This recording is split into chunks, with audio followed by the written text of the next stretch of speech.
It's a Titan! Hey yo, what the? صوت صفير البلبل.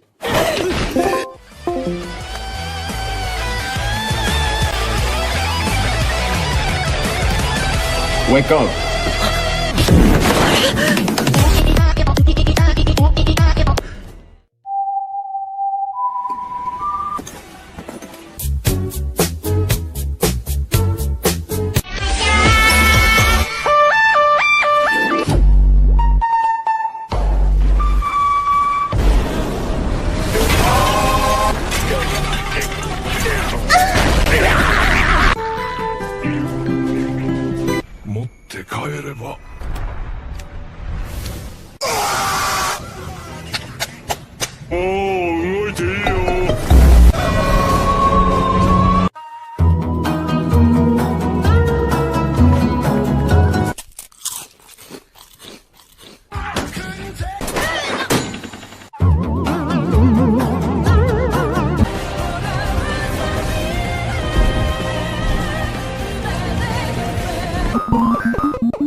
You're broke!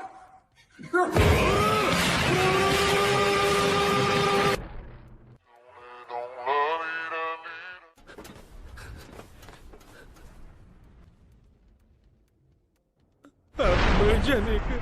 朋友是一个坚韧不拔的。Stop it. Eren、急な話ですまんが。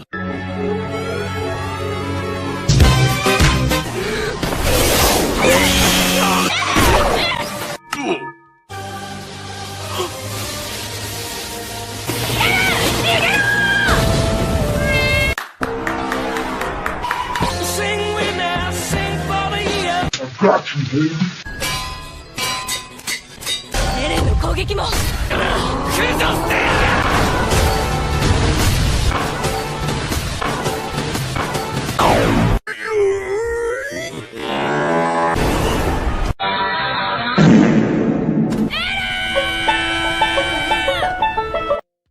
エレン Relax. It's only. なあ、頼むよ。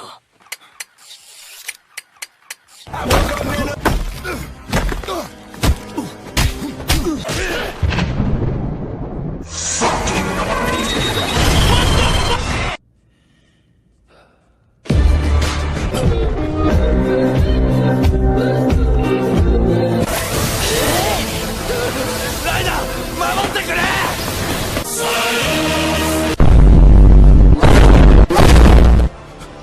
Stop. What's wrong? Just hear me out, please! そこから離れろ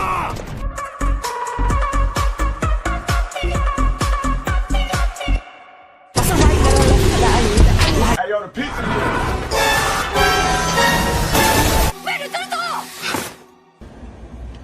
Armin! I mean, it's alright. You stupid.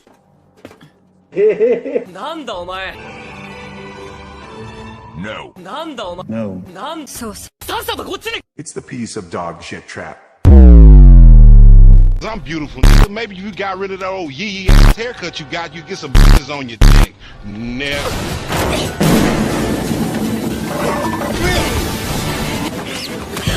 Boom. 兄を置いていくの根絶やしにしてやる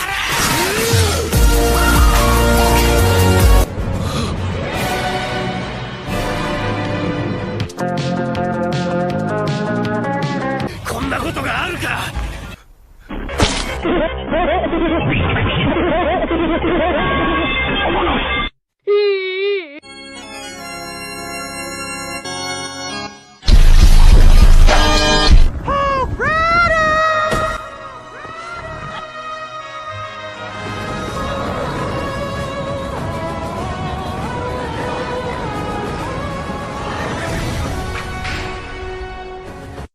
どこでしょうかモーゼスの母親だ持ってこい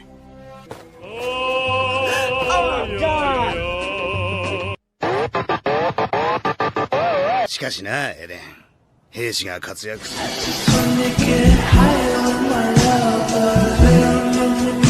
I'm about to blow.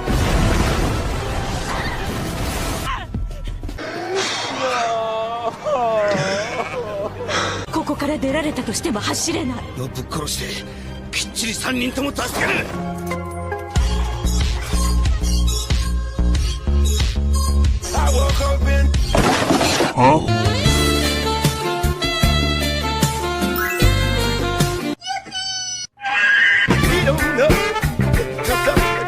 憲兵団に入り、王に衣を捧げるために。 You're trash, Brock.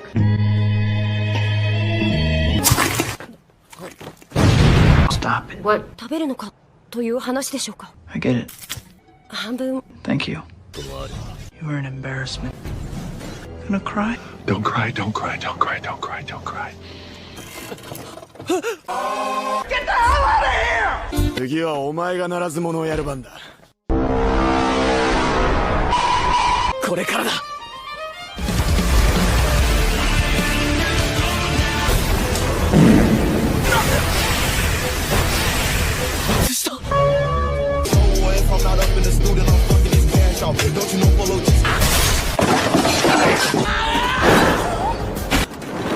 You stupid! 世界に。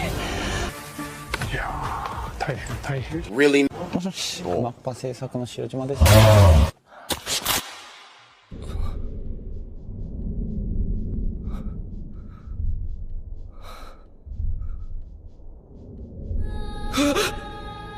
Breathe air. Vámonos de fiesta, Mandori. してやれ。一匹の。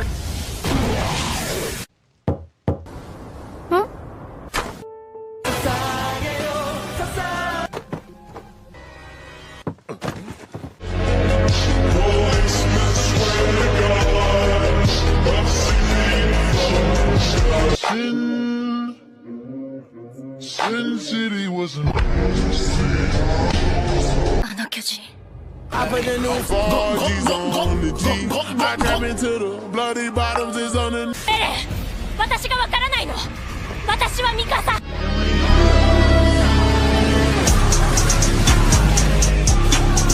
貴様を粉々にしてやる。 I'm only human after all. どこに逃げようって言うの。 Baba Bowie. How? I don't know.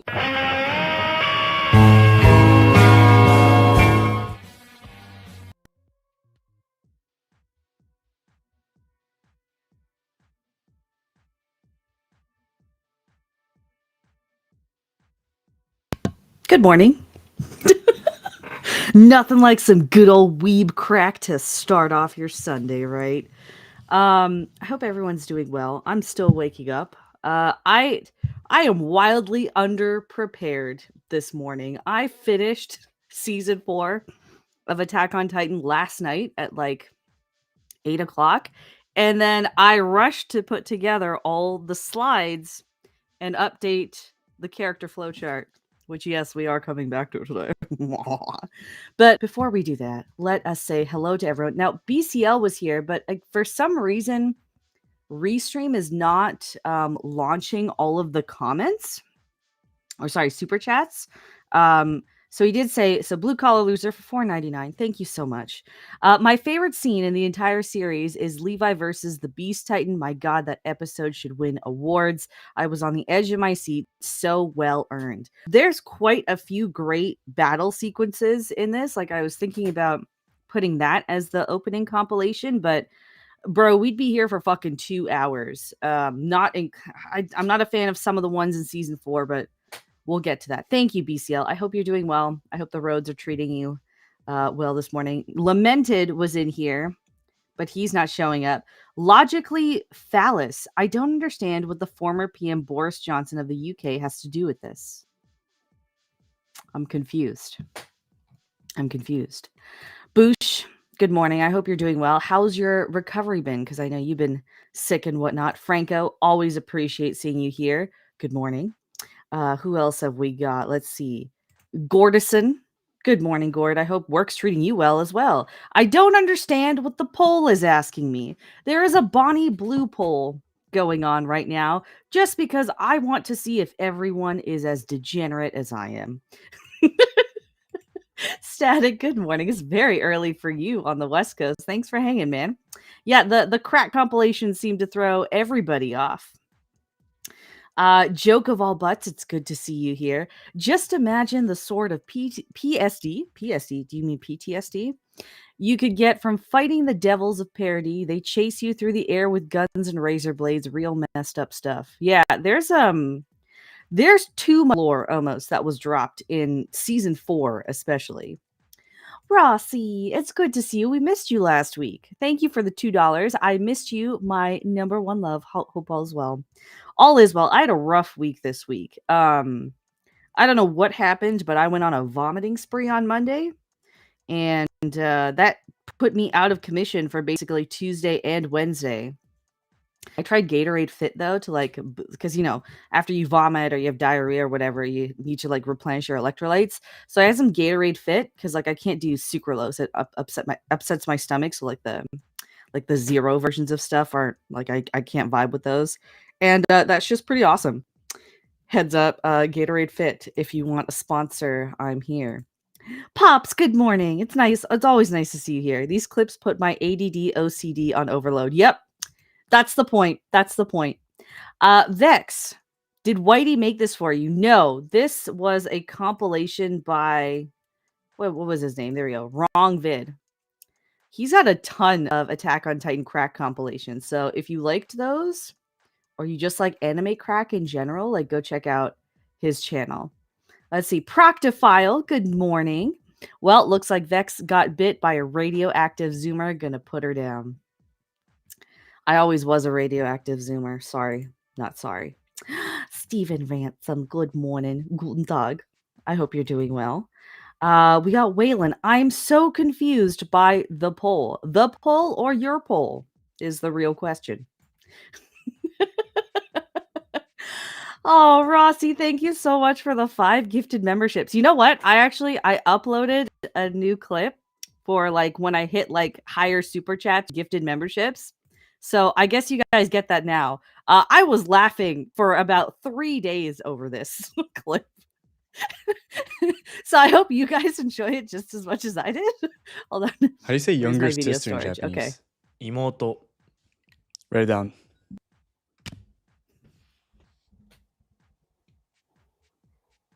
Oh, the left part is woman. Woman? Not yet. Not yet, woman. Younger sisters could be a woman, but... Older sister. Woman? Market. Woman in market.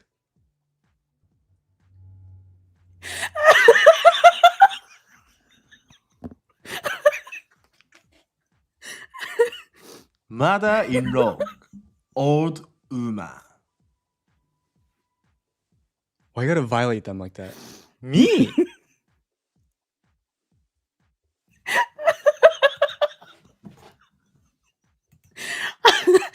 I love that clip.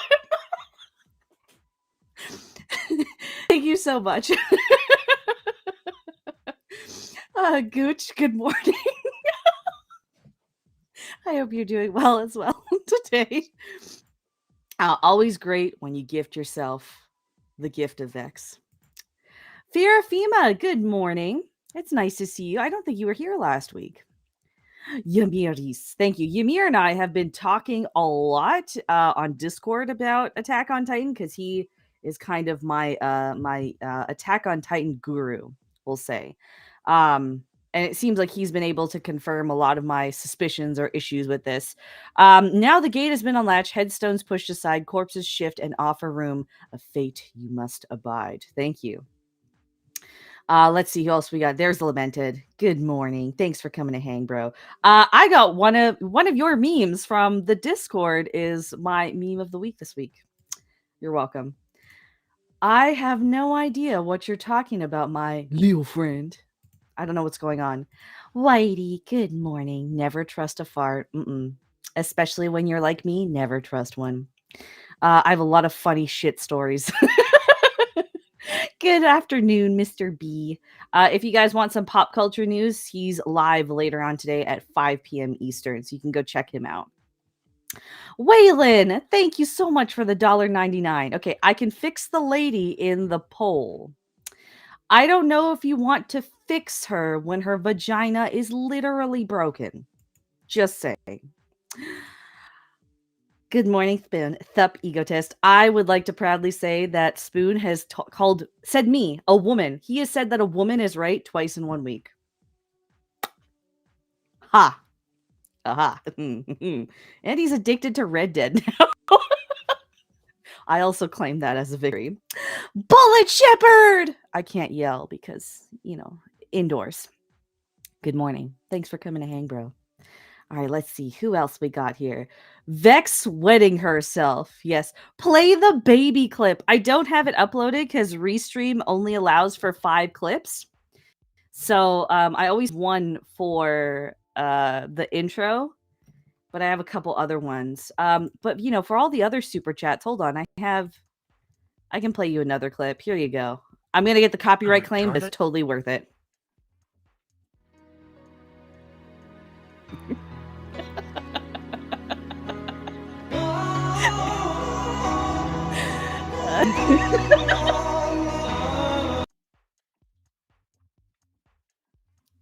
I wish I could play the full one because it's actually like 30 seconds long, but like the song keeps getting copyright claimed.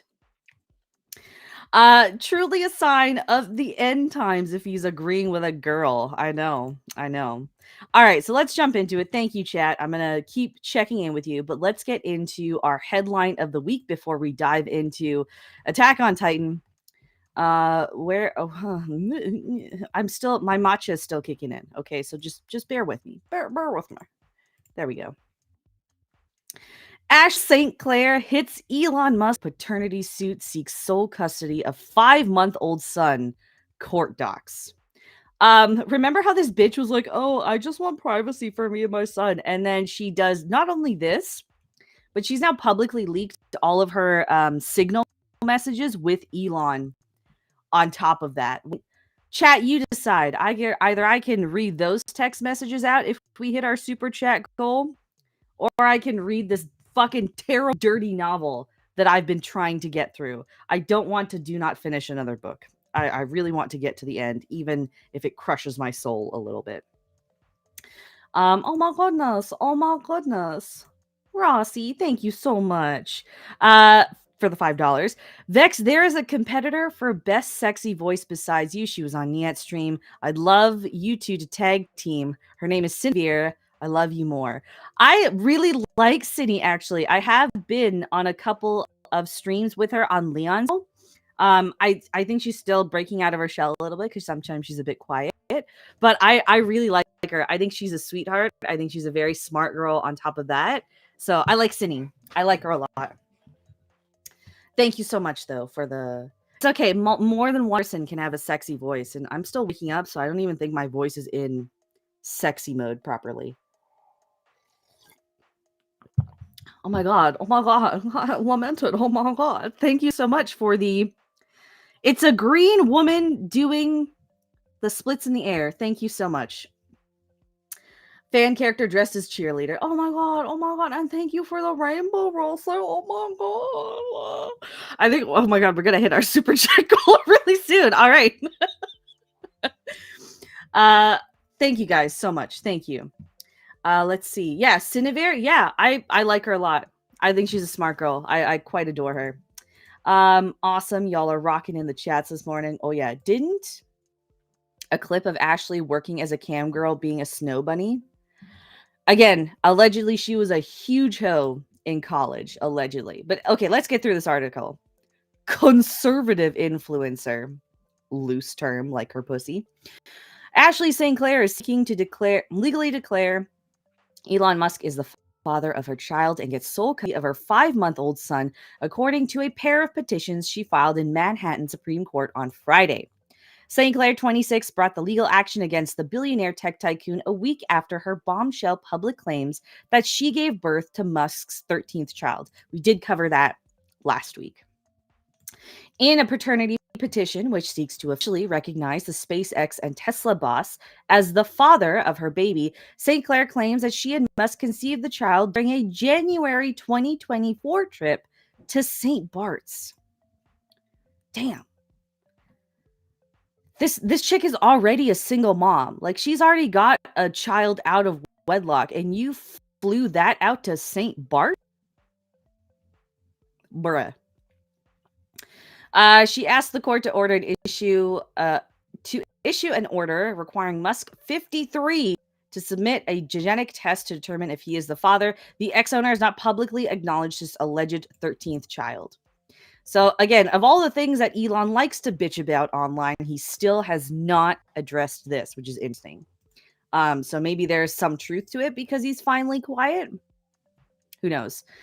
In a separate custody petition, Claire claims that Musk was not present for the child's birth and has only met the baby on 3 occasions, twice in Manhattan, where she lives, and once in Texas.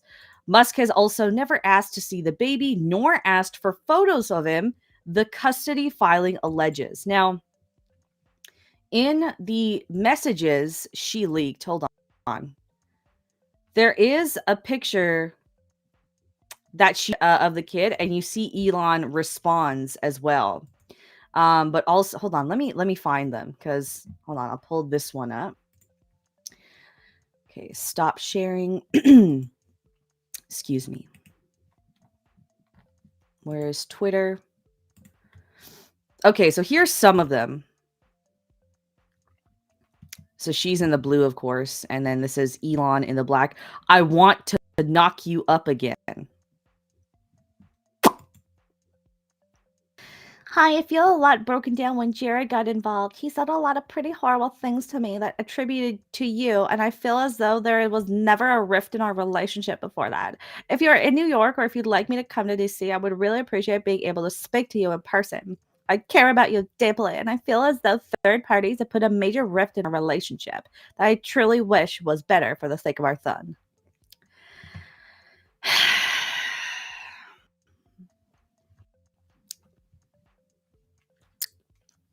That's all I'm gonna say. That's all I'm gonna say. There you go. More signal messages or text messages. I don't know. This looks like Apple messages though, not signal messages. There's another one that you can find of some leaks where she is talking to a girlfriend and she's like, I got to baby trap him. I want to stay private, guys. I want to stay private. Okay. Bullet Shepherd, thank you for the $4.99. Whose vision is more hollowed out? Bonnie Blue after 1,000 men, or Ashley St. Clair after taking Elon? I don't think Elon has a rocket. I haven't seen if this child was naturally conceived at all. Because there's like, I went down a bit of a rabbit hole, conspiracy hole, and Elon seems to be using, what's it called? Oh my God, what is it? Like the genetic testing and stuff is a rumor to have all these children with surrogate. That's why the rumor that he's Amber Heard's baby daddy is so strong as well. It would explain, first of all, how that came out of nowhere. They were still talking to while she would have been getting pregnant, or the surrogate would have been pregnant. And it also would explain how she managed to afford all the legal fees in her dispute with Johnny Depp. But I don't think Elon has a big... I'm sorry. But I would be curious to know how many times Ashley St. Clair has tried this on men. I am curious about that. Thank you for the $4.99. Appreciate it. Let's see. And she wants sole custody because children in a single parent household always turn out great. I think statistically, yeah, they don't turn out great. But again, she has another child out of wedlock. This isn't her first child out of wedlock. Soul Assassin. Good morning. Why are people encouraging me to drunk tweet? I think it's because you drunk tweeted a couple days ago, and I don't know what you said. I'm not on Twitter as much anymore. And my sanity is a lot better because of that. Previously on Elon's seed counts. Oh my goodness. Oh, Rossi, thank you so much for the $2. Sounds like my father's relationship. Hashtag I'm not a man. You are a man, Rossi. A man makes a man, not a father makes a man. But a father does have an impact on a man. This poor kid's going to grow up to be a cat boy or something, isn't he? Well, Elon already has one trans child that we know of. Who knows how many others? Given some of the women he's choosing to procreate with, like, it's all of these kids is just downhill. What is going on? I just hear cats like tumbling. It's like there's a war going on outside. Yeah, Isabel Moody. Oh, there's Kylo. I don't know if you guys can hear him. Kylo. Yes. Yes. I don't know why he said, come here. IVF. Yeah, it was probably IVF. What do you mean? You think it's an Elon clone? I think he's, oh yeah, there we go. Gene therapy. No, I think he's just like, he's picking these random like slutfluencers and he's just picking the best traits possible. So he doesn't have a bunch of children that look as ugly and deformed as him. That's all, you know, the best traits, right? Turkey baster, very possible. Maybe he can't get it up. Who knows? Who knows? These are all thoughts. I am not stating any of this as fact. These are all just opinions. All right. Actually is his SpaceX. Elon, I know you're now an African American, but doesn't mean you have to be a stereotype. Oh no. Oh no. All right. Run, Kylo. She's gonna blackwash you. How does one blackwash someone? Sasha Grey. Good morning. Sasha Grey, the former porn star? Cat tumbling. Do you have a long set of stairs? No stairs. I'm currently residing in a bungalow. Actually, there's stairs going down to the basement, but so you hate Elon then? Why? I just think Elon is he's a two-faced character. That's all. He's a businessman first, and I feel like people have really bought the meme facade of him. I don't think he's a very trustworthy or good person at the core of it. That's just my interpretation of things. Tomby, good afternoon. It's nice to see you. I hope things are good over the pond. All right, so that is our headline of the week. Now for our meme of the week. Where is it? I've got it right here. You can thank Lamented Guide for this one because I actually did laugh out loud seeing this. Is it a crime to throw sodium chloride in your enemy's eyes? Yes, that's assault. I know it's assault, but is it a crime? I love puns. I love puns. Thank you for this.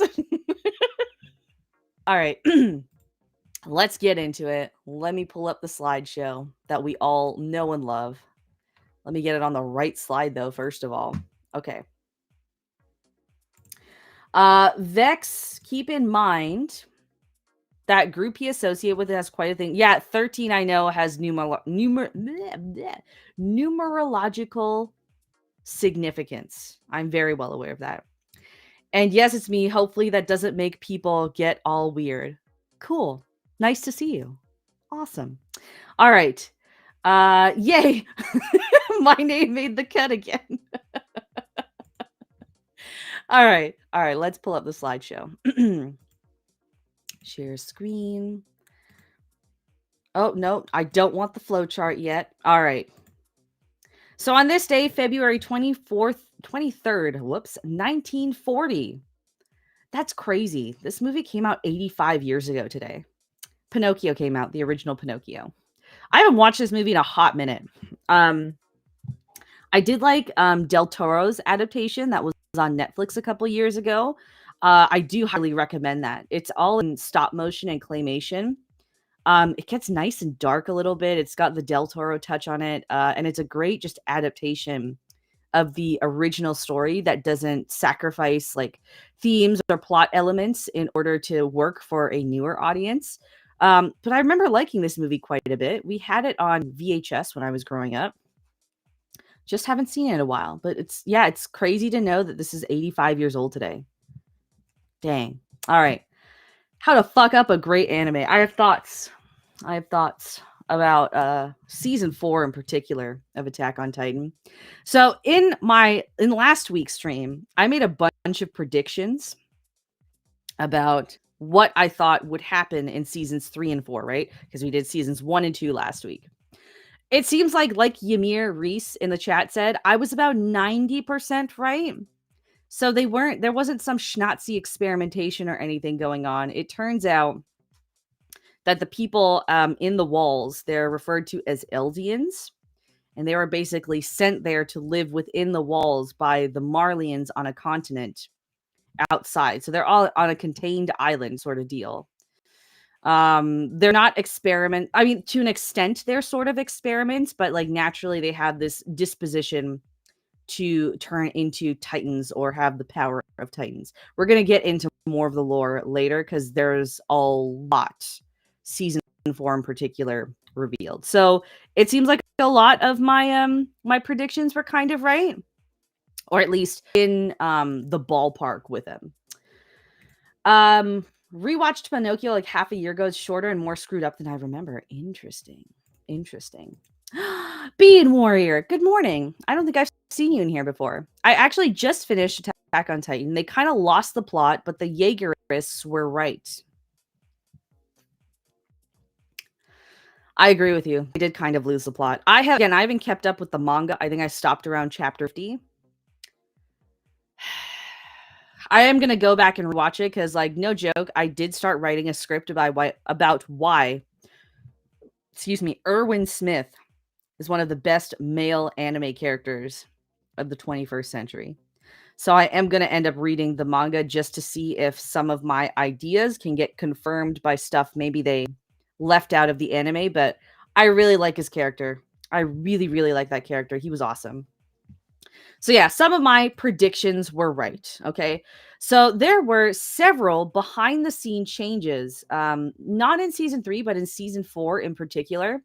And again, warning, spoilers galore, in case nobody wants this spoiled for them. So actually, no, I'm going to share this article that I found so you guys can see it as well. Here we go. So WIT Studio President George Wada opens up about handing Attack on Titan to MAPPA. So during the transition from 3 to 4, MAPPA ends up taking over, and you can see a huge difference in animation quality and style. I do have some slides on that later in the slideshow that we'll get. So that was the first big change. Secondly, the audio, like the score and stuff, a co-composer came on, and again, especially in season 4, you can really tell because for some reason they re-recorded like that most iconic theme from the series. I don't know why, because it doesn't. The voice kind of sounds like there's chalk going down it now. And then on top of that, there was someone else that took over directing as well as storyboarding. But storyboarding comes with the animation studio. So there's a lot of behind the scenes creative decisions that happened. And this technically all came to an end in like 2023. They spaced out season 4 over like 3 years. It's ridiculous. But last year, with Studio George Wada, so they did seasons 1 to 3. He kind of cleared the air, right? So hold on, let me go down here. MAPPA's direction proved to be a huge success. The finale was widely lauded by fans, with an Anime Corner review dubbing it a masterpiece. The series also won Best Drama and Best Score at the recent Crunchyroll Anime. I think the hype of Attack on Titan is what pushed it to success, not the animation change. Wather explained the balance between WIT specifically animating the series and prioritizing the greater success of the title. He cited popular series Spy X Family, a co-production between WIT and Cloverworks. He explains that the rather rare setup in the full interview, citing that it was to get it out as fast and with as high quality as possible. So essentially, there were quality concerns because they were also doing Vinland Saga at the same time. Wit Studio is a pretty like small and new studio at the time that Attack on Titan came out as well. So this is a pretty terrible link. I don't know why I chose this one of all of them. Essentially, there's another article I'd found that explains that they were worried that maybe Wit couldn't keep up with the the stylistic demands of final season, because even in terms of setting, there's a huge shift. So the creative direction takes a difference there. And I mean, some of the action does, but I don't think it changes much. I actually really missed the Wit Studio action because MAPPA does a lot of 3D with it. Not like the 3D, like what's it called? Like Pixar or something. It's that 3D anime. So it's become more popular in recent years. You see it a lot in like these anime based I mean, it works for fluidity, but I wasn't a huge fan of it, especially because the first 3 we saw a very limited use of that. That's just me. Waterboarding bad. Okay. What? I remember when we used to sit in Government Yard in Trenchtown. Franco's right. Oh, thanks, guys. Yes, please like the stream if you do enjoy this. This is just me spewing shit on Sunday mornings, really. Okay, so let's go back to the slideshow. All right, so there's quite a few behind the scenes changes that are gone between 3 to 4, especially. Now, keep in mind, the manga around this time is still being written, technically. And Yamir Reese was telling me that, what's it called? Hijami Isayama, the guy, the creator of this series, basically, he kind of just wanted to get the series done, and the ending allegedly was changed multiple times. That a lot of issues there. For me. Wait, didn't Vex do this AOT already? Yes, I did seasons 1 to 2 last week. This week is seasons 3 to 4. So that's in the title. It's in the description. So if you want to see my part 1 of this anime, you can go to last show, but this week shows the finale stuff. There you go. All right. So the slideshow is a little bit different as a result because I've never done like a 2-parter stream. There you go. Okay. So those are the behind the scenes changes. So the season 3 plot. All right. So this season follows Eren and fellow soldiers from the Survey Corps who are still for their survival against the terrifying Titans. However, threats arise not only from the Titans beyond the walls, but from the humans within them as well.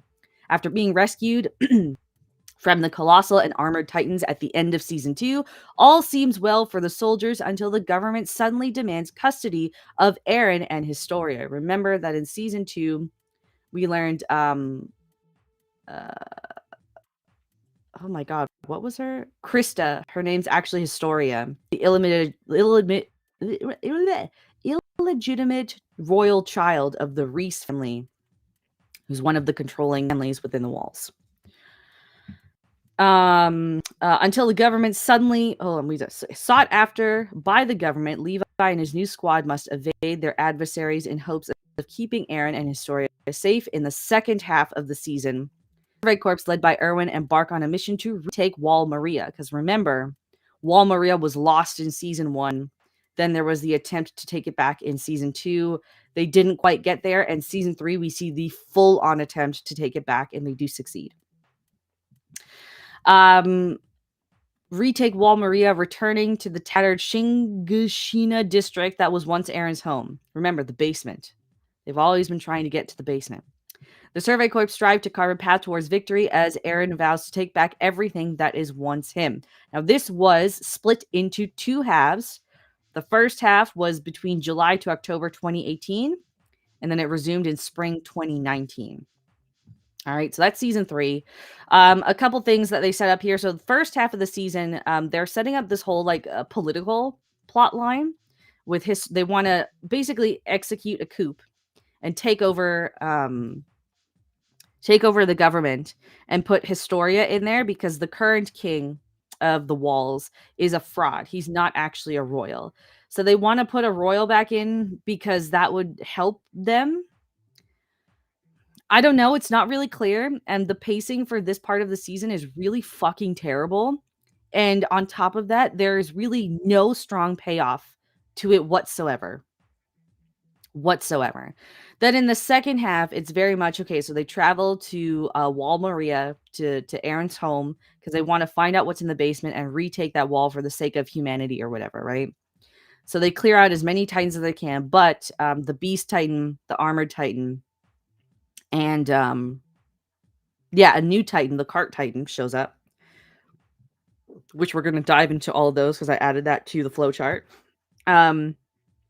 They know it's coming and they put up a defense, and it is an absolute fucking slaughter. It was awesome. And you see Levi take down like 20 of these fucking Titans in one go. Always cool. Very cool. When will the world get a Vex baby? I've been preparing my body for pregnancy the last year and a half. So hopefully my husband and I will be able to start trying this year. So maybe next year. Who knows?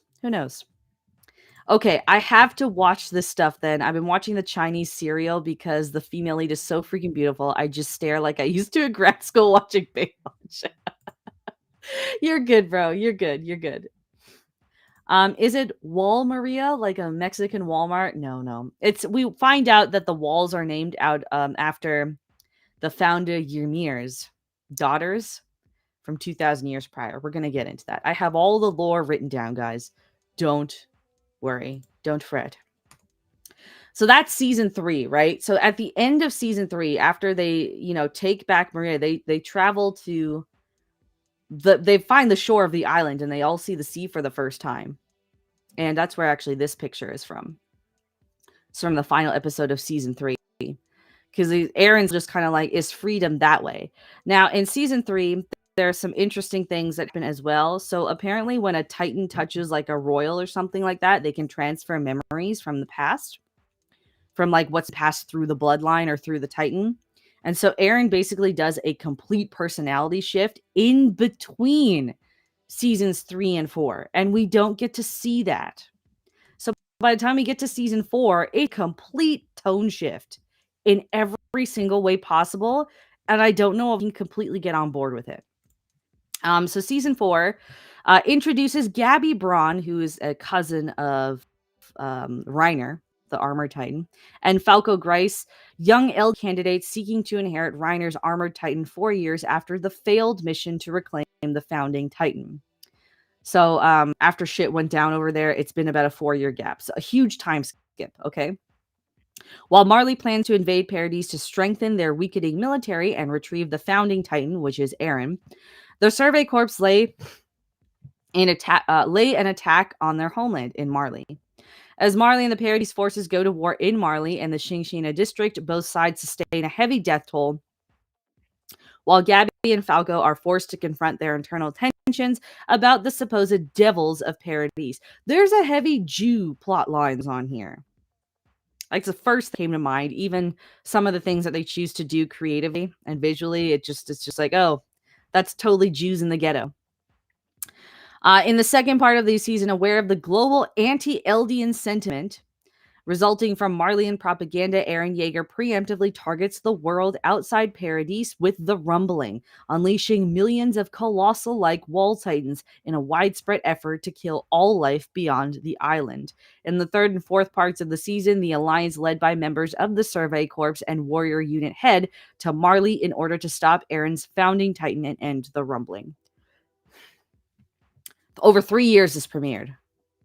And so season 4 is in 3 parts. So we had a first half drop, which is setting up like what life in Marley is basically. And then there's the attack. Then the second half is just exposition dump after exposition dump to set up the final 2 parts, which are hour and an hour and a half long, respectively.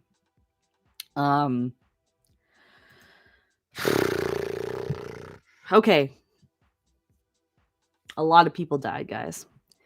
So let's go back to the amazing flowchart, which again has changed quite dramatically since last week. Both sides, the Devils lost only 7 people. I mean, there were literally a ton of people that were just like smashed to bits in between all that. But Off-screen character development is pain, especially when it's so intense. Like, it's almost a complete 180 to what we had in the first half. You can practice making a baby. I heard it's really fun to do. At least I know it is for the guy.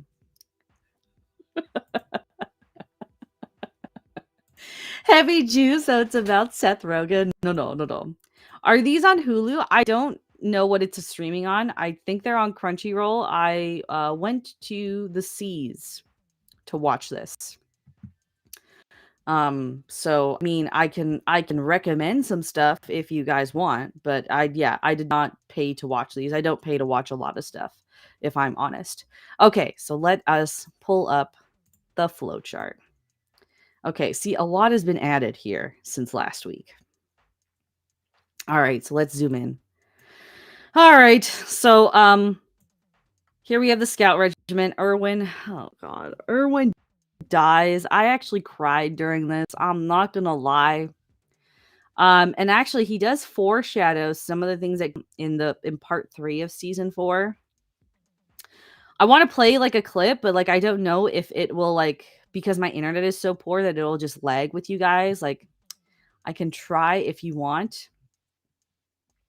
But I was really sad that he died. But essentially, it's just like he has this great conversation with Levi right before he dies in the final face-off with the Beast Titan to take back Wall Maria.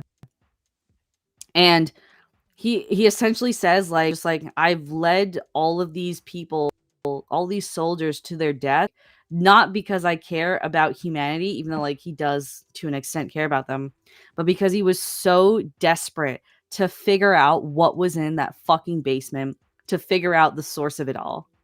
And it was just to the point where, like, he, like, even at the end, when all hope was lost, he was willing to lay down the lives that he had left just so he could make it to that basement. But at the end, he does just sacrifice for the betterment of everyone. He puts his selfishness aside. He puts his own desires aside, and he allows them to succeed. Yeah, Attack on Titan was on Netflix at one point, just the first season. I don't know if it ever came back after that. Where are we? Sorry. I don't know. I don't normally go that route, but I could benefit from knowing where the seas are. Kiss Anime is my favorite site to watch this stuff on. Also, Animewatch TV. Those are the two sites I like for anime specifically. Just because I find a lot of the other more popular ones, I don't like watching dubs. I like watching subtitled anime, and those ones all generally have good subtitles. So I recommend those two sites. But yeah, it's just there's not any options in Canada for streaming this stuff, and also it's fucking expensive, man. Most people have basement secrets. So okay. Basically, one with a star that I put here, they died between seasons 3 and 4, right? So I don't even remember how Thomas died in Squad Mish. I think it was towards the end of season 2.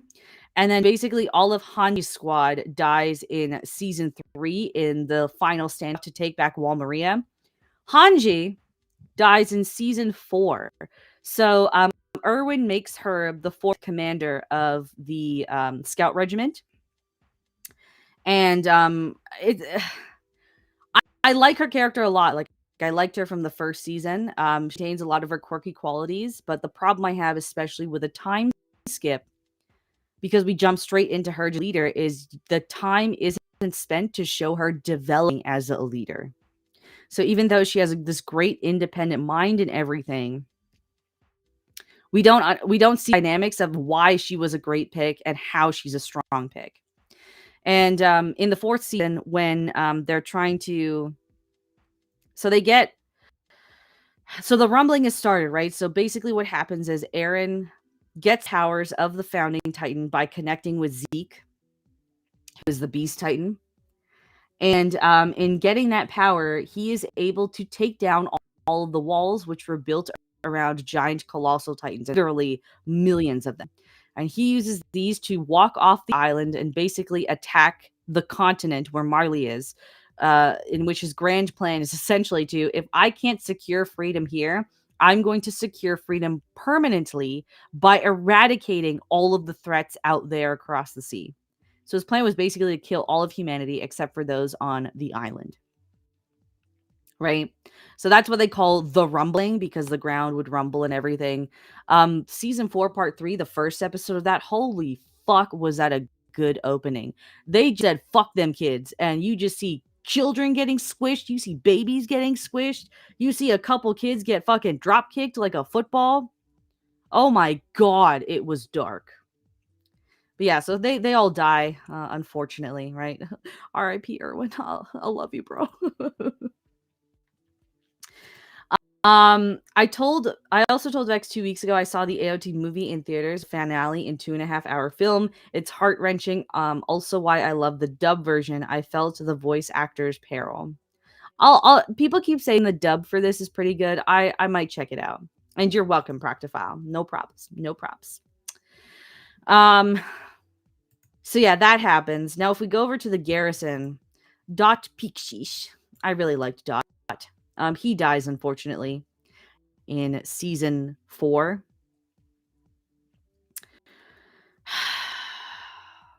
So essentially there's this grand plan. Oh my God, this plot gets so fucking convoluted. Like, I almost don't want to talk about all of it because it's so convoluted. But, okay, you know what? Hold on. We're going to get to the garrison. Maybe I should go to the family first. Hold on. So Eren's family over here, right? So Grisha Jaegar, turns out he didn't just go for milk. Eren fucking ate him. So you can turn to Titans by injecting them with something. So in order to inherit certain types of Titans, which are like all of these guys up here, which we'll get into, basically you turn a person into a Titan and you have them eat the previous person that held the special Titan, and then they inherit that for 13 years, and then they die. So they have to pass it on before the 13-year mark. So Grisha had stolen the attack Titan, which is Eren's Titan form. And he gave it to his son when the events of, season 1 happened. So he did, all the way dead. So he didn't go for milk. Then we have, Zeke Jaegar. This is the Beast Titan. This is actually Eren's half-brother. So Zeke was raised in Marley. He was given the Beast Titan by someone else. Where is he? Where's him? He was given the Beast Titan by Tom Casaver, right? So these are basically all these Marlians here. These are people that were trained to be warriors in order to inherit Titans, so that they could basically just destroy the devils of Paradise, so the Eldians there. And just safety, because 2,000 plus years ago, there was this giant Titan uprising that wiped out a bunch of humanity. So there's just kind of like this like millennia old blood feud that's going on, right? So Zeke, and this is his mother, Dina, who is actually the Titan that ate both Hans and Eren's mom. She's a royal. So they kind of eliminated part of the royal bloodline by just like killing her in some flashbacks that we see. So this is also Eren's stepmom, sort of, as well, which is why I put her here. Her plot line really nowhere, aside from explaining, oh, royal blood can do things. That's about it. Zeke is an interesting character. I don't think he gets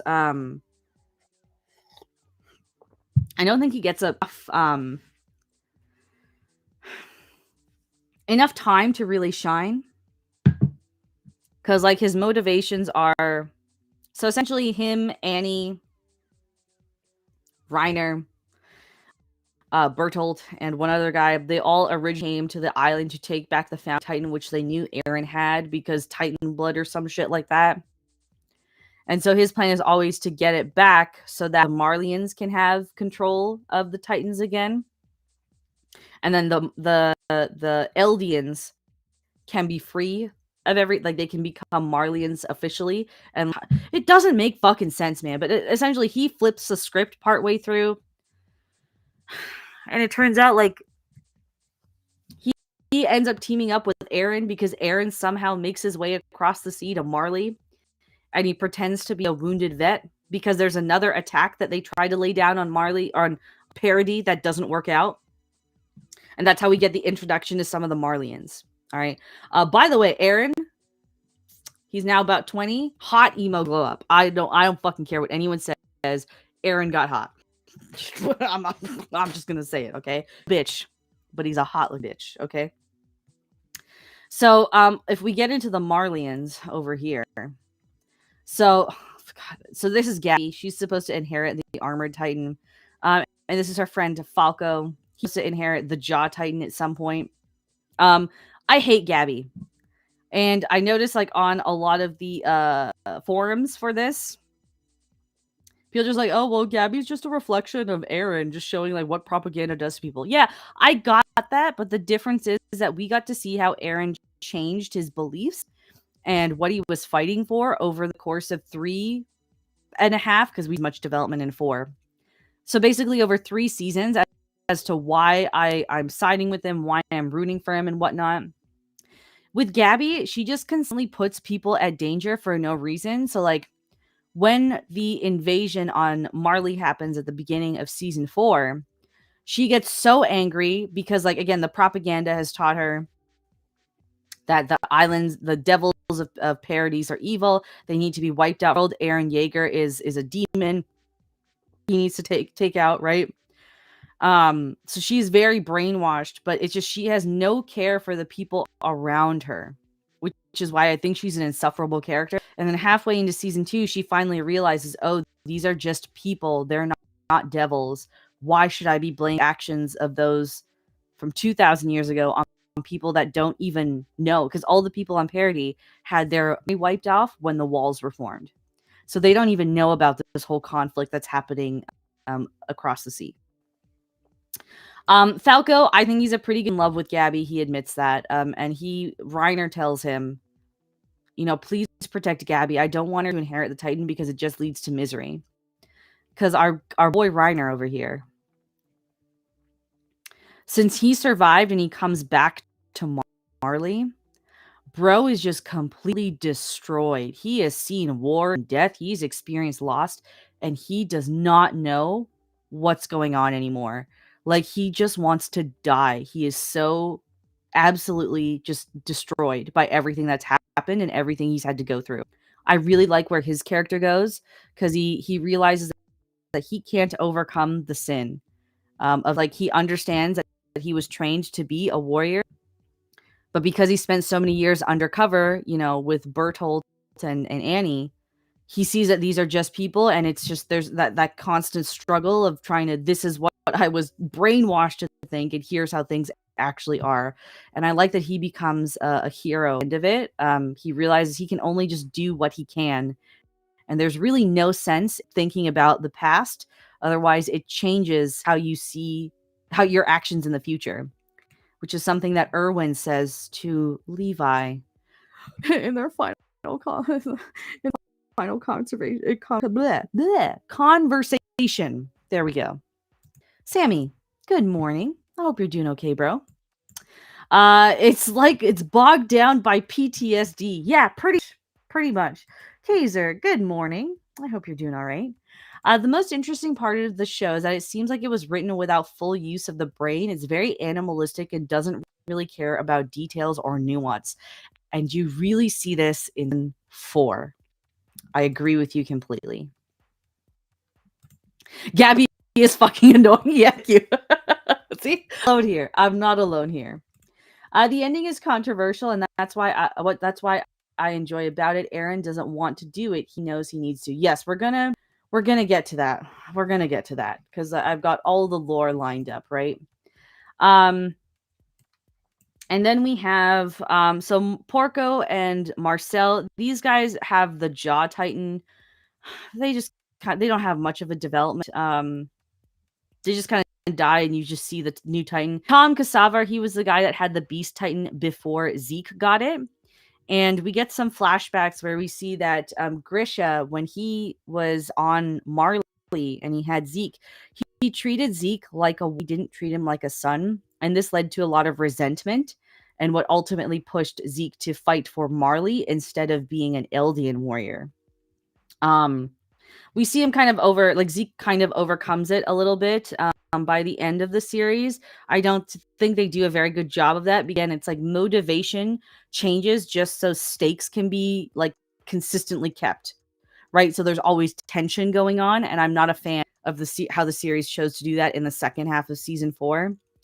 But Tom decides to just kind of like play catch with him one day, and it becomes a thing. And Zeke at the end of it realizes, like, you know what, I would like, I can't come back to life, but if I were given a chance, like, I would do it just so I could keep playing catch with Tom, because I just wanted a father kind of deal, right? So Tom's a good character. You don't really see him in action as the Beast Titan. Peak Finger, she is the cart Titan, which again, we're gonna get into the Titans up here shortly. She doesn't have a huge character development. She's a warrior. That's about it. Yeah, that's about it. And Laura Tiber, this whole subplot, there's this Tiber family. They're Eldians that have been extended as Marlians. They're one of the holders of the Warhammer Titan, which is a really cool Titan, but I just hate that all of that Titan's screen time was in 3D. That's all. Those are the main Marlians that we get, right? So there's this subplot where Zeke, right? So because you could transfer Titan power through like an injection through like spinal fluid and stuff. So they had been putting Zeke's spinal fluid in the wine, and the garrison was drinking this. The whole point was, one of the Beast Titan's abilities is he can let out this scream that can turn people into Titans, but only the people that have taken his spinal fluid, right? So and Pixis is a drunk, unfortunately, so he ends up becoming a Titan in season 4, and he dies. I liked Pixis. He was one of my favorite secondary characters. So he dies. In season 3, there's this like military police sub arc that we get. None of these characters really fucking matter. Kenny Ackerman is probably the most useful of them. So this is Levi's uncle. So we find out that Levi was born to a prostitute, essentially. And she died one day, and Kenny had gone to visit his sister and finally met Levi and took him under his wing, but never told Levi that they were related. And we find out that the Ackermans come from a long line of warriors to the king, essentially. So it's been bred into them to defend royal bloodlines and whatnot. Niall, he's just a sub character. Same with Trout, sub character as well. This guy gets blown up during another military coup in season 4 from the Jaegerists, which I'll jump over to. And this woman is just part of Kenny's team. I don't know. I'm not going to go into it because this plot line was useless. It's part of the setting up Historia as the queen, and yeah, dumb. So Jaegerists.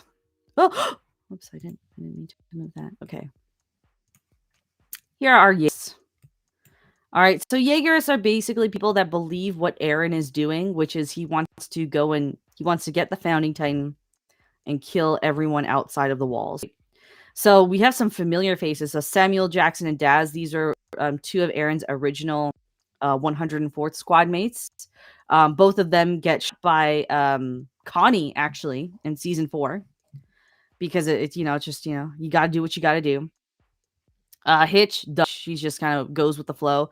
Rico, she dies pretty quickly. Flock is basically the default leader of the Jaegerists.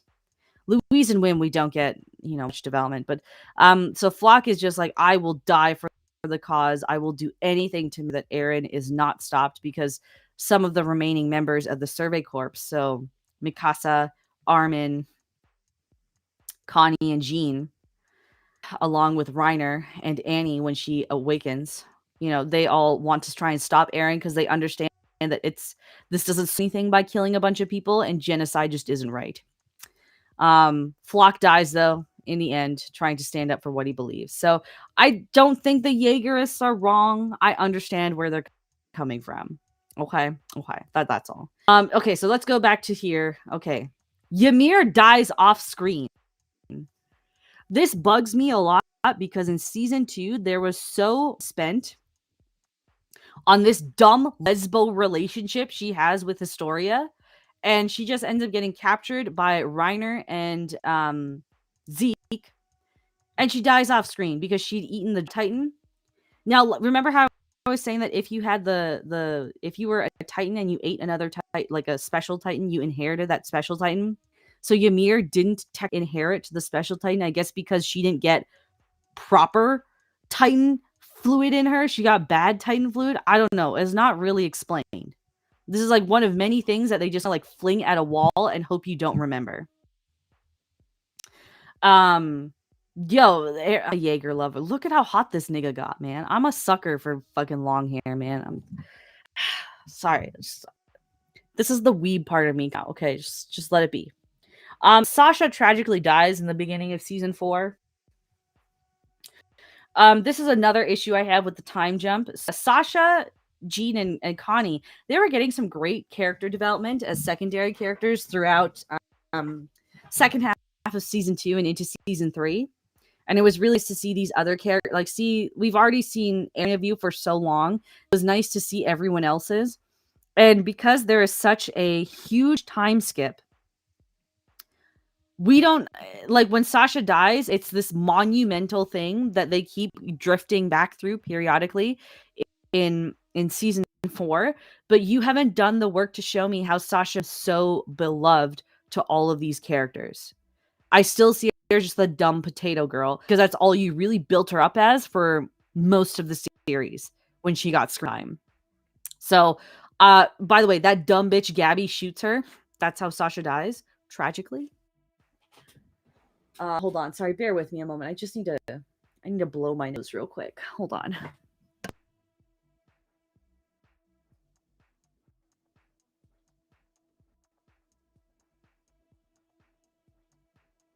That. Vex scared the crap of me with that gasp. When did I gasp? I don't remember. Season 1 through 3 are pretty simple and straightforward. I will admit that it does get complex and needs a rewatch. Yep. Yeah, good morning, first of all. But yes, spinal fluid. Yes, for real. For real. My husband had a bun for a very long time, but hair, so I had him cut it before our wedding. Because it had been bleached and stuff like that. So, but now his hair's like kind of like thinning and stuff. So I'm like telling him, like, if you just keep it short and keep trimming it for a few years, it'll grow in thicker and you don't have to worry. It is what it is.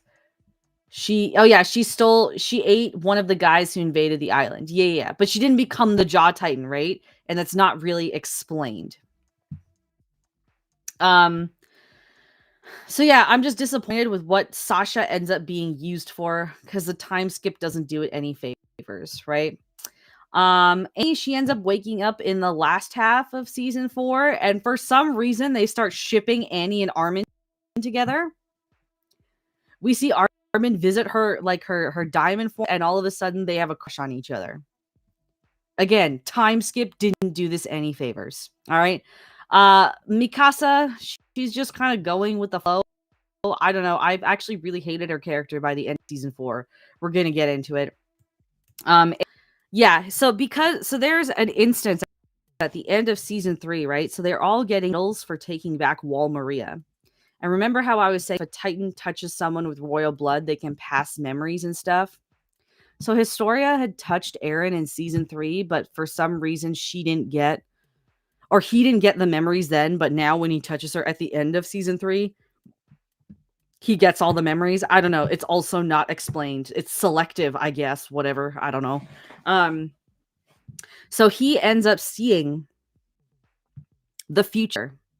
And the future basically involves him being taken over by the founder, Ymir, and kind of falling victim to his or her grand scheme based on what she experienced during her life as the original Titan and whatnot. I'm getting to that lore. Don't worry. I have a slide for that. So he goes into like this depression and whatnot, and he's kind of playing both sides. He understands what he's doing by committing genocide is wrong, but like there's no other way to find freedom, which is ultimately what his goal has always been. I want to be free. I don't want to just be free within the walls. I don't want there to be chains on any of us anymore. And with the outside world kind of everyone against Eldians, it's, you know, it is what it is. It is what it is. Good morning, Rio. I'm doing good. I'm doing all right. How are you this morning? Levi, good morning. I was so this that I didn't get too much stuff Ymir and his story relationship. That's how you do DEI or woke stuff. Weird people calling this word these days. Yeah, I didn't see it as any of that. It was just like, again, even in season 2 when they were developing that relationship, I don't think it was well developed. We got that one flashback with them. Sorry, hold on.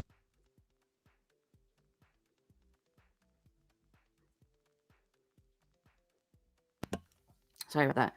We get this one flashback of them on the mountain, and it doesn't really go anywhere, right?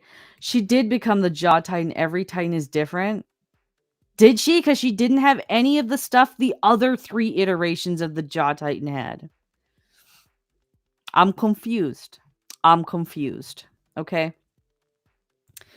Okay, so I think I've gone through all of the characters that we got introduced. Did I? There's our season 1 map. Okay.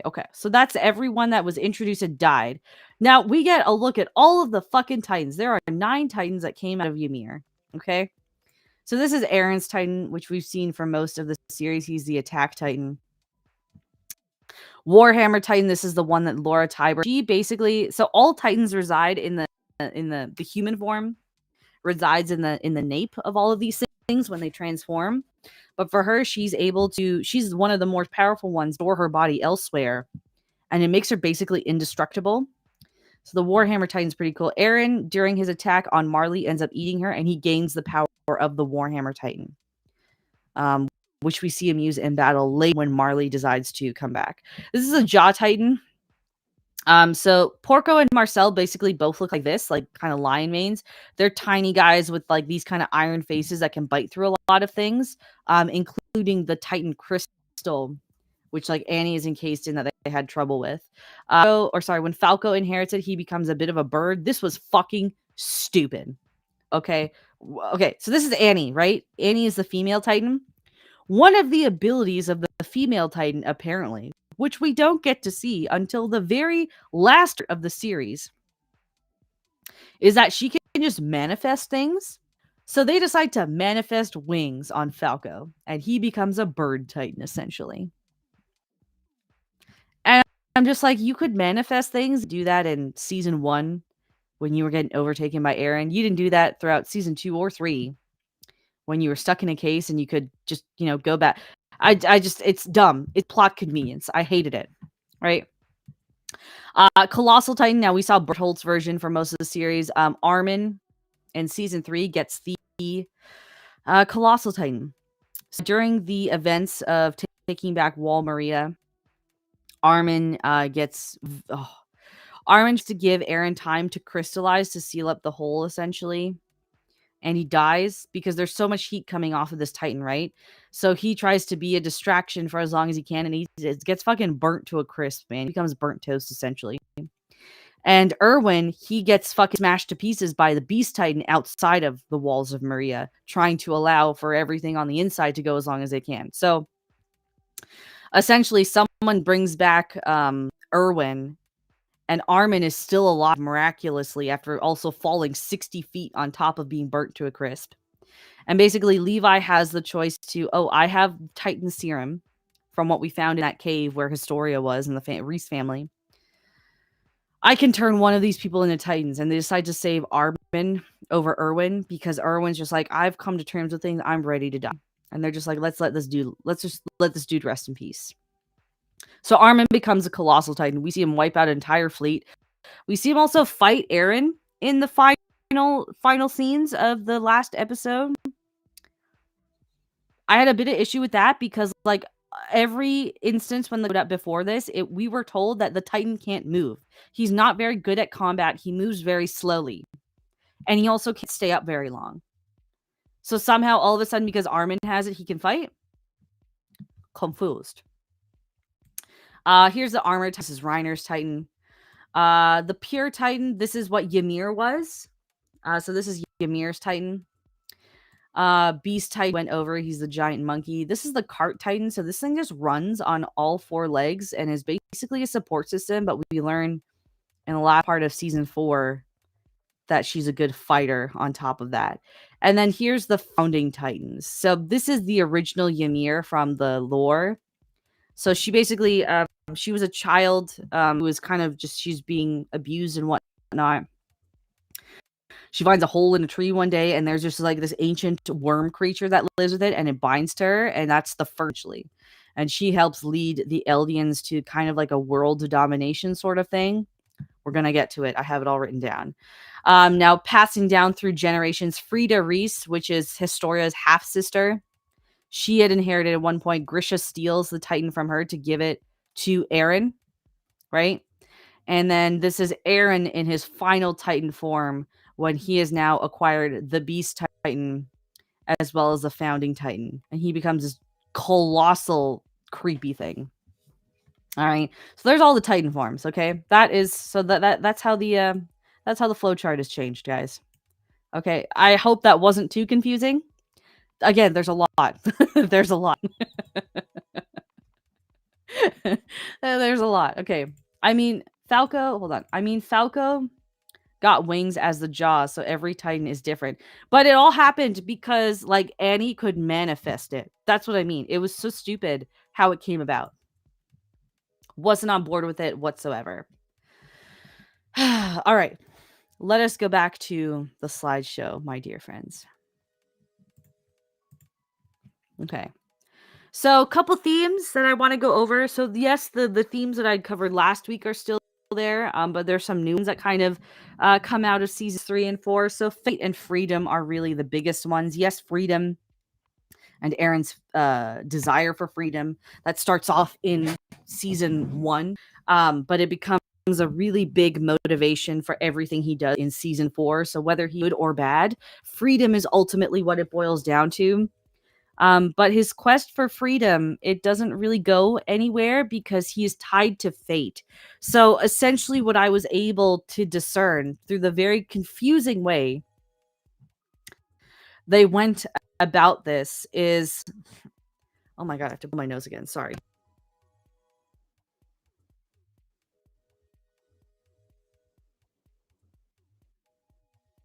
There we go.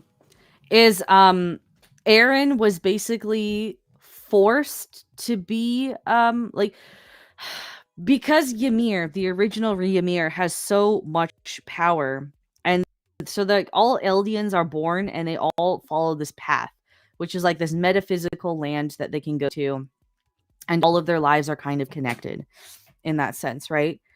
And it seems like Eren was just kind of, he was meant to be who he was and become who he became because Ymir dictated it.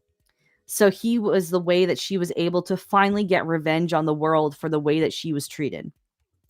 So as much as he wants freedom, he knows that he can never achieve it because fate has something else in store for him. And all of his actions moving forward are just kind of going back and forth between what he knows is right versus what he is meant to do. Because he's seen all this by the end of season 3, and that's why there's such a huge change in him. So it's why he basically becomes an emo boy. But even like the Survey Corps, like just again, they also flip back and forth. Like, oh, we want to protect Eren. Oh, we want to kill Eren. Oh, we want to protect Eren. Oh, we want. Just like, dude, this guy just wants to kill you all. He doesn't care. Stop. Just stop. All right. The never-ending cycle of hatred and violence. This is really shown with Gabby and the Marlians, with how propaganda is trained into them. Even, God, I'm going to save it for later, but there's a scene during the end credits of the final episode, which are really, really creepy.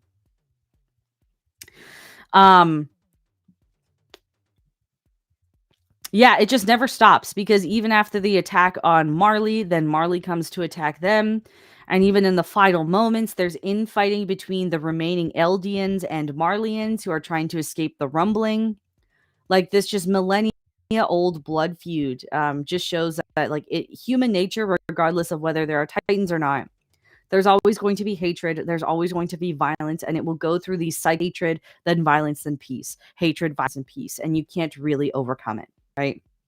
Eren, so here he kind of like, this is where you understand that. So this is Eren for most of season 4, and this is Eren realizing, like, I've inherited this memories. I know how the future plays out, and I can't change it. And I'm really sorry that I can't change it. And he's trying to deal with this burden. Right.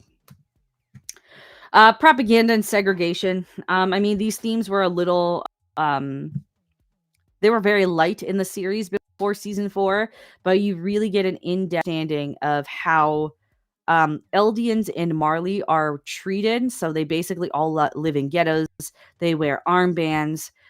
Those selected for warriors, like they're just given the promise of, oh, you can be Marleyans if you fulfill your duty because you're no longer considered a threat and you don't have to live in the ghettos and all of this stuff, right? So it really goes to seeing the other side of how hate kind of festers. All of these people are kind of segregated or closed off in one way or another.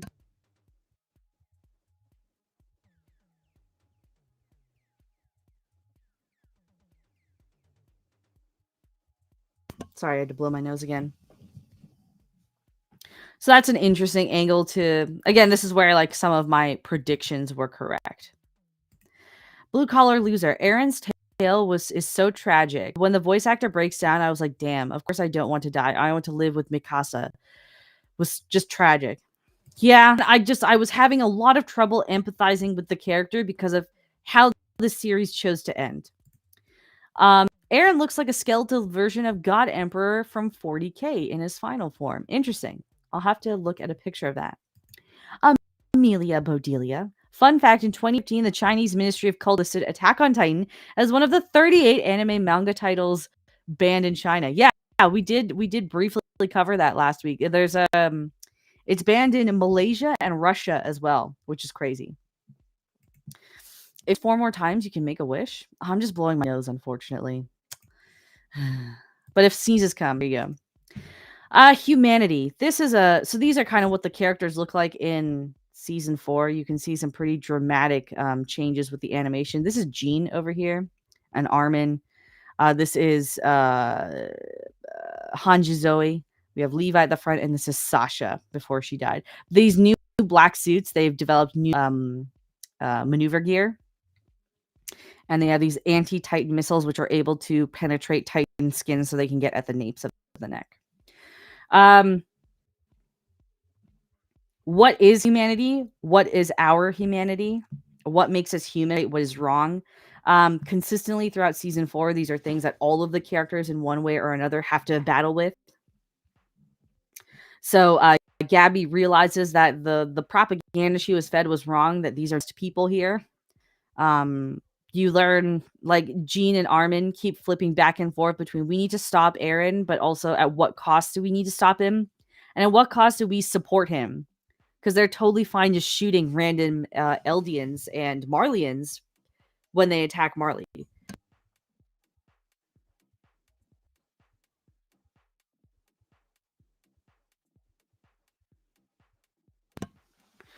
Oh, God. Claw snot finally came out. There we feel better. Even Levi, he's got some interesting moments. Like, we never see him do the give your heart salute, and he does it twice in the final season, which is pretty cool. So you see him develop a little bit of a heart. Other Titans, like the huge shift Reiner goes through, I really love his arc. I think that's one of the better executed elements of the series. Seeing how he overcomes what he was raised to do. His mother had treated him as a warrior instead of a child, like a son. And he was born out of wedlock. His father was a Marleyan. He was ashamed of him because he had that half Eldian blood. So even him just overcoming, dealing with the guilt and what he has to shoulder and trying to do his best is a great arc. I'm trying to think who else kind of overcomes humanity. Yeah, there's Erwin, of course, in his dying moments. I don't know, it's you do see a fair amount of just trying to reckon with what's right and what's wrong in the grand scheme of things. And it's not an easy decision given what the stakes are. Fighting is a really big thing. This is what Levi does to Hanji Zoe right before she dies. Fight for what you believe in, fight for what you think is right, fight for what you think is the best thing to do. There you go. Consistently, all of these characters are trying to fight for something. Yes, but I don't know. It's especially through season 4, this is just a consistent through line with everyone just wanting to keep fighting, even when it seems like it's going nowhere. So like all of the remaining members end up on Eren's skeleton. And it turns out with the founding Titan's power, he can basically summon all the past iterations of the 9 Titans, and they start fighting all this stuff, and it seems like things are really hopeless. Really hopeless, but they keep fighting because what else is there, right? Like I said before, the time skip kills a lot of the momentum for season 4. Because there's a 4-year gap and the characters in terms of morals and values and motivations changes so much, it's very hard for me to get on board with a lot of season 4. I like that it takes on a darker tone, like looking into, what propaganda does, what war ultimately does. Because yes, we touched on these in the previous seasons, even in season 3, but it never as gray as it does here. So like the side effects of war was very one-sided, and then we saw how it affected the people of the walls versus just the Titans, right? So there's a very clear black and white to it. Oh my god, excuse me.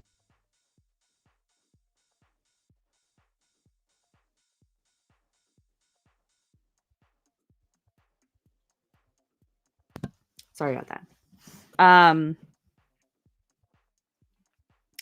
But then you kind of see like you can't always just say everyone is good or bad. So I like that it takes that more realistic, darker turn, but it just doesn't match up with what seasons 1, 2, and 3 were doing. So as much as there's things I like about season 4, it feels like I'm watching a completely different show. And that's maybe why I can't get on board with it. Isayama says the series is anti-war, anti-nationalism, anti-radicalization, which makes it odd that the alt-right in America have adopted it to promote their views. What? I didn't know the anti-alt-right had adopted this. There are very clear anti-war, the anti-war part, like, again, season 4 especially.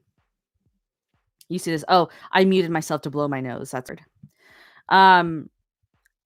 Anti-war, it makes sense because there's so many times so many characters say, like, when does this end? Why should we keep fighting? Why is this war good? What will it ultimately achieve, right? The anti-nationalism, especially in season 4 through Gabby, you see that nationalism doesn't really mean anything, right? It's to some extent it's good because it shows that you have some sort of like moral compass to abide by, but ultimately your nation isn't always doing what's best for you or its people. And the same thing with anti-radicalization. It does show very much what radicalizations does to people. So I don't understand how this has been adopted in any way by an alt-right movement. That's weird. Fight for your right to party, as the Beastie Boys very smartly said. I had to watch some YouTube videos that the anime doesn't cover. Levi and Mikasa being Ackermans, they can't become Titans, so that's why they're basically super soldiers. This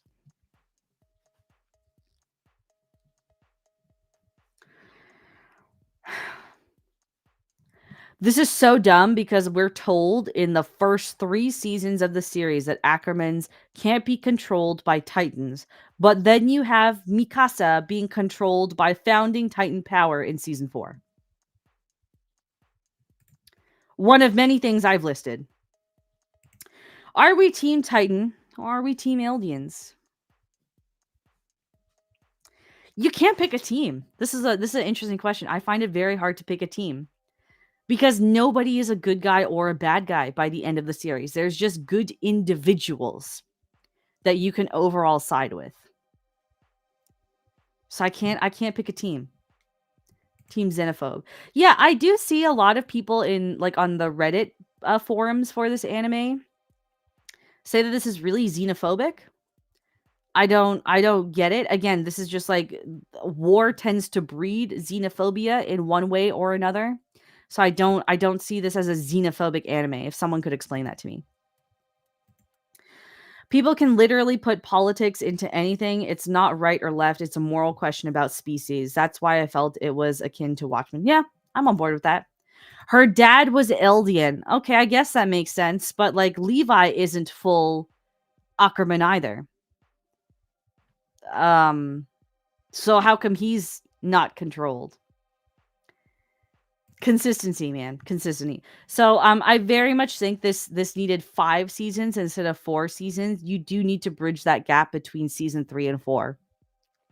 That would have made the events of season 4 hit a lot harder, because as much as they try to pull these emotional moments out of you, they don't go anywhere.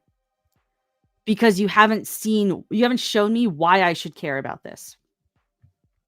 Right? So here's the Wit versus MAPPA. So there's like a couple scenes from like the first season that they decide to reanimate, but then there's other scenes that they don't reanimate and they still use in flashbacks, and I was really confused by that. So you can see like some of the dynamic coloring has changed. The facial structure has changed of characters. The lighting isn't as sharp in general in the environment. The colors all seemed dull. Even just the fluidity of a lot of the movements, they aren't the same either. It's not bad animation. It's just you primed me with peak animation for 3 seasons, and it's really off-putting. By the time you get to season 4, I really hate what they did to Mikasa's animation. Look at how great she looked basically throughout the first 3 seasons versus season 4. There's this weird thing they seem to do with a lot of the female bodies too, is like in seasons 1 to 3, even when they were in the background, the animator's diligence of like, oh, you can tell that is a female figure or a male figure from a distance. But here, they choose when to give the characters female figures. And it's really inconsistent. So there'll be like several scenes where Mikasa, close up, is just kind of flat chested, and then other scenes where she's busty as fuck. I don't understand it. The majority of those on Reddit are also Americans. The Yanks aren't precisely known for their understanding of political philosophy or how their own government works. Fair. That's fair. The comics improved with time. Yeah, I'm going to go back and read the rest of the manga again, just so I can also get that Erwin video done. I keep saying I'm working on videos, but the momentum just isn't there. Yeah, I'm trying to get it back, guys. Vex is getting her groove back. I was just double checking, Vex. Levi is considered full Ackerman, but how? We don't know who his father is. We're never told who his father is. Bullet Shepherd, thank you for the $4.99. I'm thankful this stream you did on the day I turned 38. Vex, keep winning challenge accomplished. Oh my god, thanks, dude, and happy birthday. I hope you have another wonderful year. I have a great celebration as well. What are you going to do for your birthday? Is anime broken up into a 4-part structure like a manga? What do you mean? This anime or anime in general? Oh yeah, I hate what they did with Mikasa's animations. She got cans and they keep taking them away. I don't get it. Yeah, everyone spam some happy birthdays for Bullet Shepherd. You know what? Since we keep meeting, I'm gonna play that clip again because I love it so much. Hold on. How do you say younger sister in Japanese? Imoto. Write it down.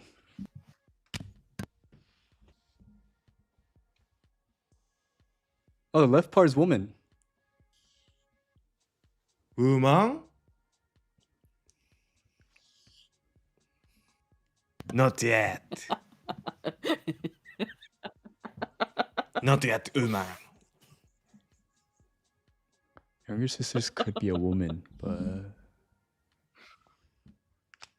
Older sister. Woman? Market. Woman This is so in based. market.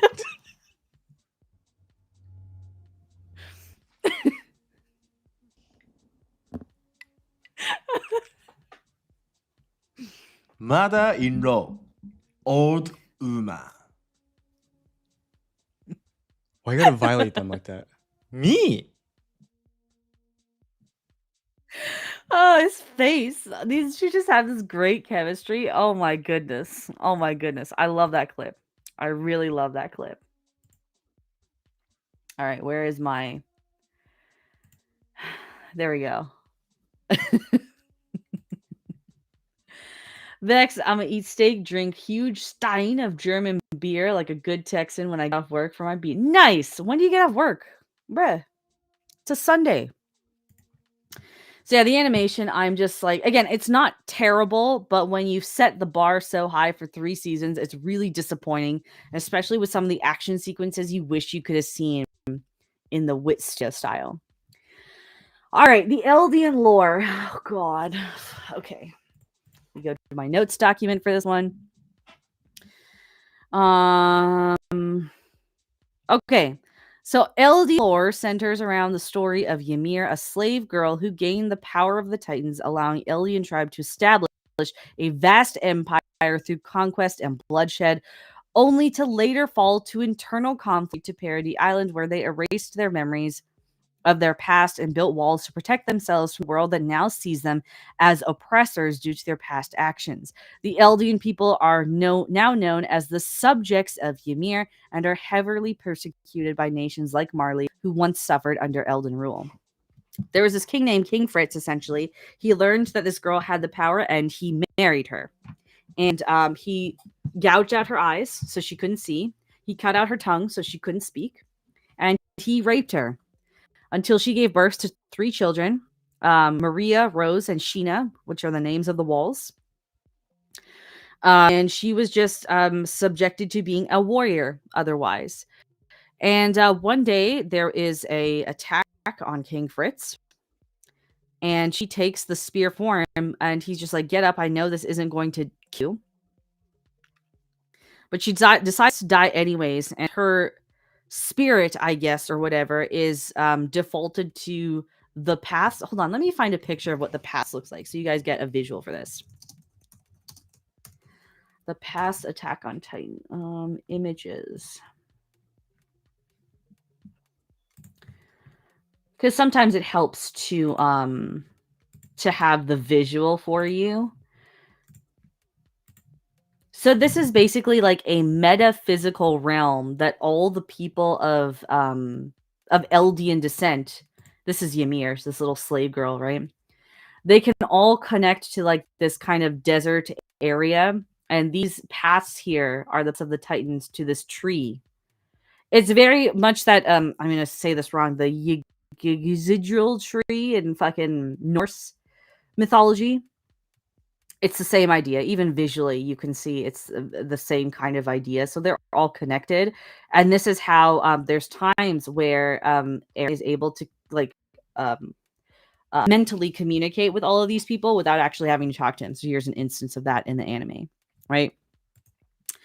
So hold on, let me share the slideshow again. So that's kind of where the lore comes from. Now, essentially, Ymir, she decided to just stay imprisoned there for like 2,000 years, but she has, I guess, the power of the future and the past, from my understanding. And because she can do that, Eren is kind of a product of everything. So when Eren is born, his father says, "You're born free," right?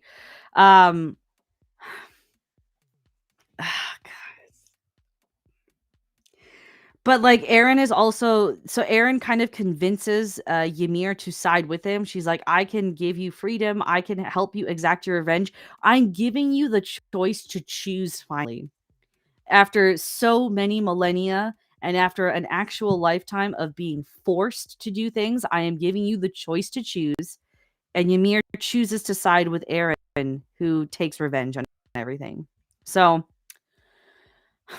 these are all pictures that you see in a lot of the ending credits for season 3, basically depicting, I guess, some of how the war went out and all this stuff and why the Eldians are so hated by a lot of the world. I feel this does an injustice to what the actual lore. I thought it was going to be a lot cooler and a lot deeper, and it's just kind of like,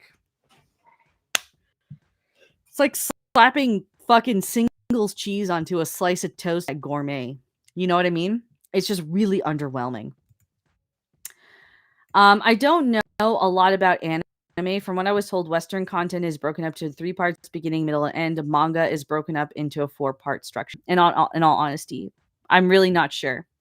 But that lines up, like, I'm just thinking, like, generally anime does follow that structure. So maybe you're right. Bayona Red, good morning. So she has the choice not to be a slave anymore. Yeah. And then the choice that she chose was to commit genocide.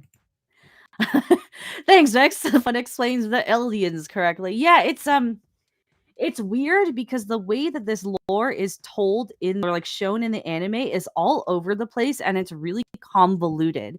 When it really just should have been like one flashback episode, like they had done with all this other stuff before. So I'm just I'm not a fan of how this was all explained to the audience. Right? Like I said, so this is part of the flashback sequence where we see the first Titan kind of helping out the Eldians rule the world and whatnot. It gets convoluted because the paths thing doesn't make sense. Ymir doesn't talk, so a lot of the things about her motivations you have to interpret through what Eren does and says. But what Eren does and says doesn't always make sense because he keeps flipping the script so many times. There's this really gay conversation that he and Armin have. Oh my god, it's in the final episode of the final season.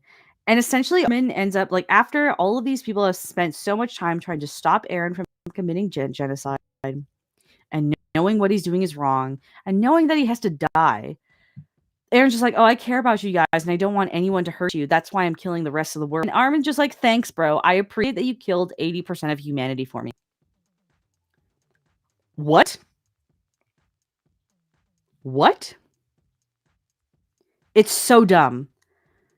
And then Eren just kind of becomes a bitch boy. He's like, I love Mikasa, actually. Again, didn't show that throughout the entire series. I love her, and I just want her to be with me, and I don't want her to think of anyone else for at least 10 years. He actually says that.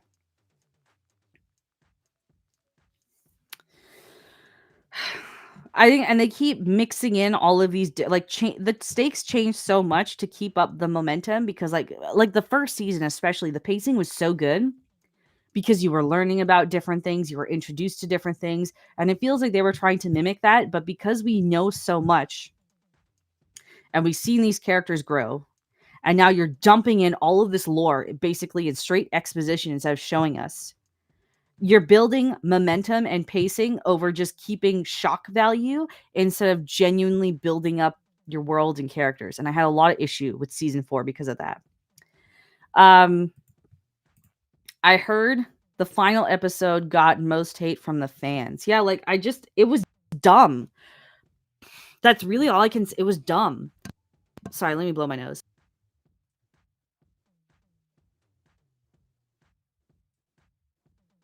Oh my god. All this talking is cleared me out. Okay. True bonds of friendship. I still think it's stupid, man. I still think it's stupid. I don't care. Vex Electronic can assure you that scene was even worse in the manga. What you went to the anime was effectively damage control. I read that in some of the forums. Again, when I read the manga, maybe I'll have some better thoughts on it. Yeah. There's some other things. I was talking to Ymir Reese on Discord, so I just copied all the issues that I had about this. So hold on, do I have a slide on it though? Yeah, okay. Motivations no longer make sense. I did mention this again. These are all the variations of Eren that we see. But here's some other issues that I had sent. So Ymir was a hardcore lesbian in season 2 and just killed off screen. And gives her Titan powers as the Jaw, which she showed no inkling of to someone else. Yeah, so this doesn't make sense, the whole Jaw thing. I think I mentioned that already. And he can manifest things. Yeah, I mentioned that already. Zeke has no purpose other than to be an antagonistic force. Zeke could have been used as a really interesting character to kind of show the difference between like the blood is thicker than water kind of idea between family. Zeke's motivations change way too much throughout the series as well for me to actually care as a character. He's also just a fucking Uber Chad. All his shirt's just always off. I don't know why. Right?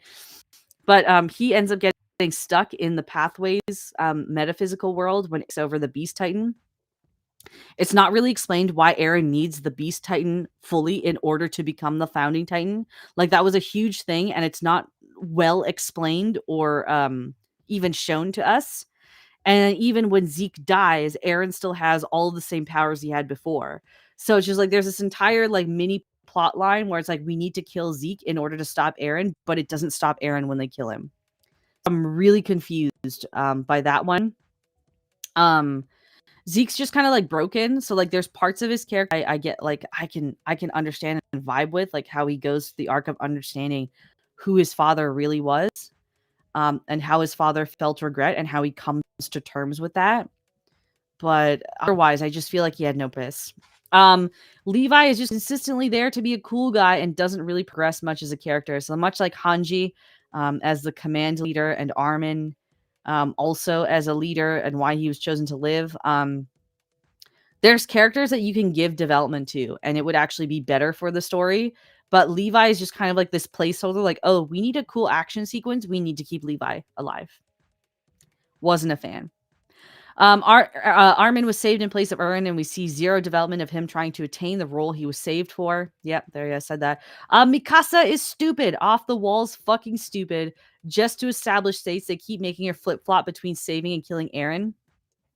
So they have this whole plot in the final part of season 4, where it's just like, okay, we need to kill Eren to stop him. Like, it's just there's no other way.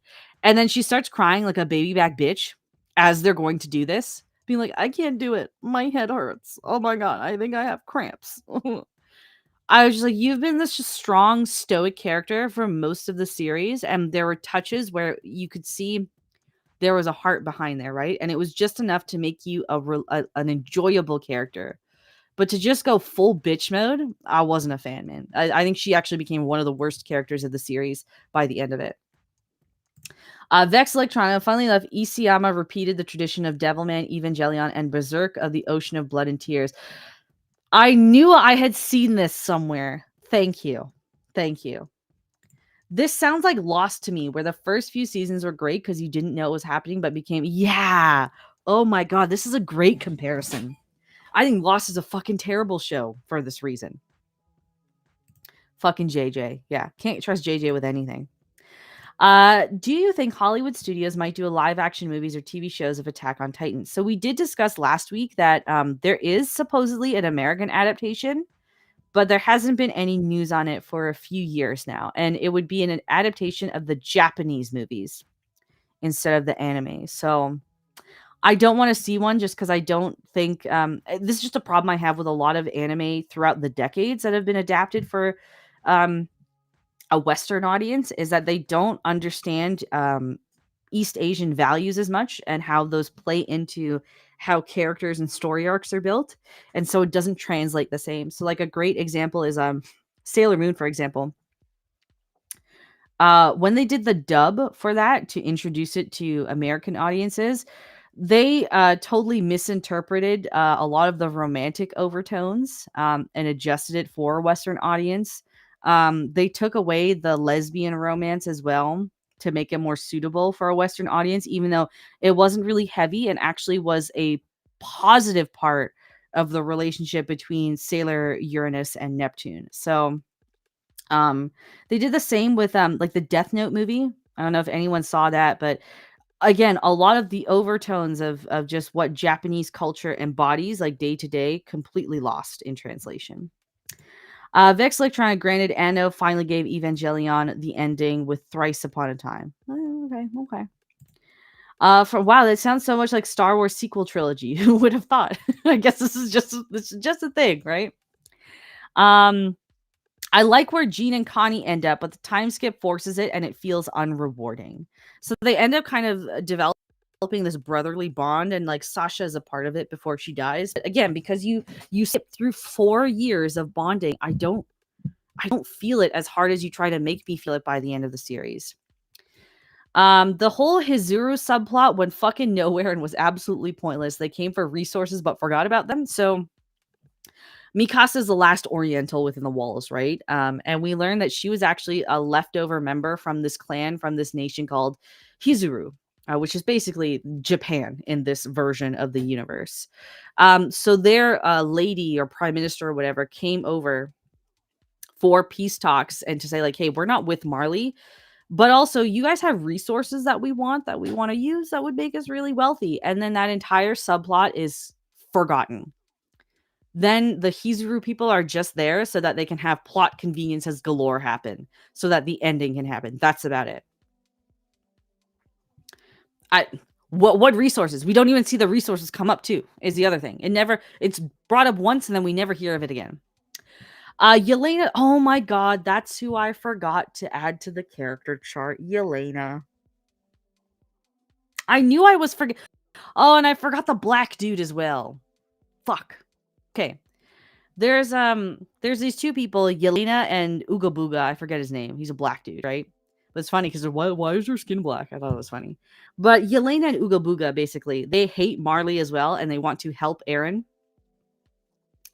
But like, so they help kind of stage the coup and are ultimately with Eren till the very end, until Yelena gets kind of caught and Ooga Booga changes sides and decides to help everyone because he doesn't want to see his home nation get destroyed as well in the whole genocide thing.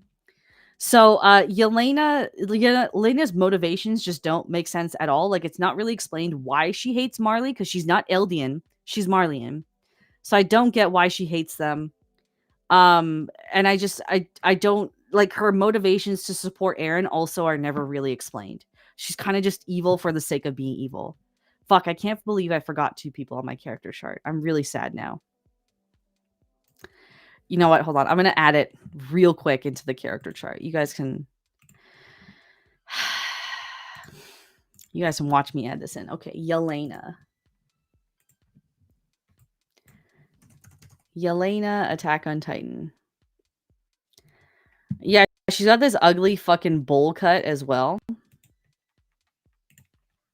Right, so I guess we can put Yelena with the Jaegerists.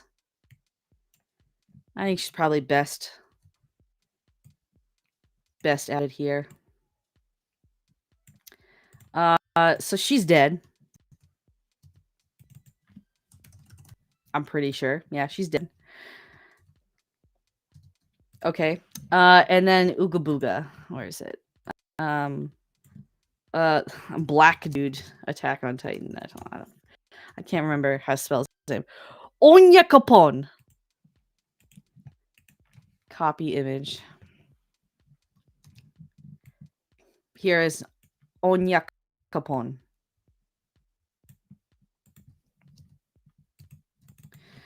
Ooga Booga.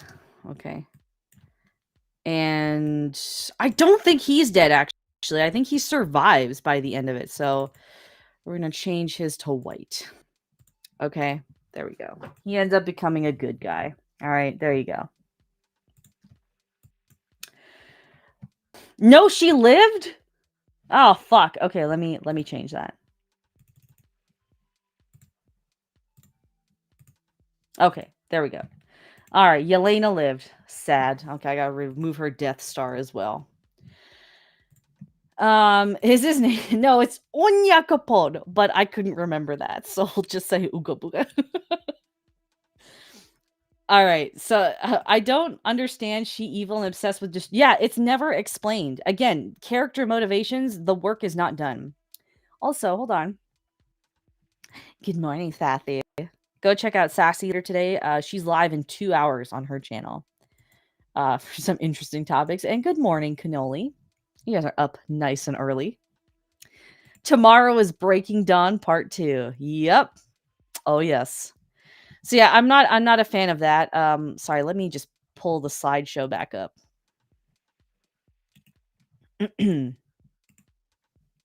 All right. So hold on. Speaking of forgotten subplots, Historia fucking a random farmer never has payoff, and it feels like the kid is clearly Eren's. So they wanted to have Historia inherit the Beast Titan at one point, why they were trying to capture Zeke for so long. Because she has royal blood, and royal blood plus Titan powers, yada yada yada. Sorry, one second.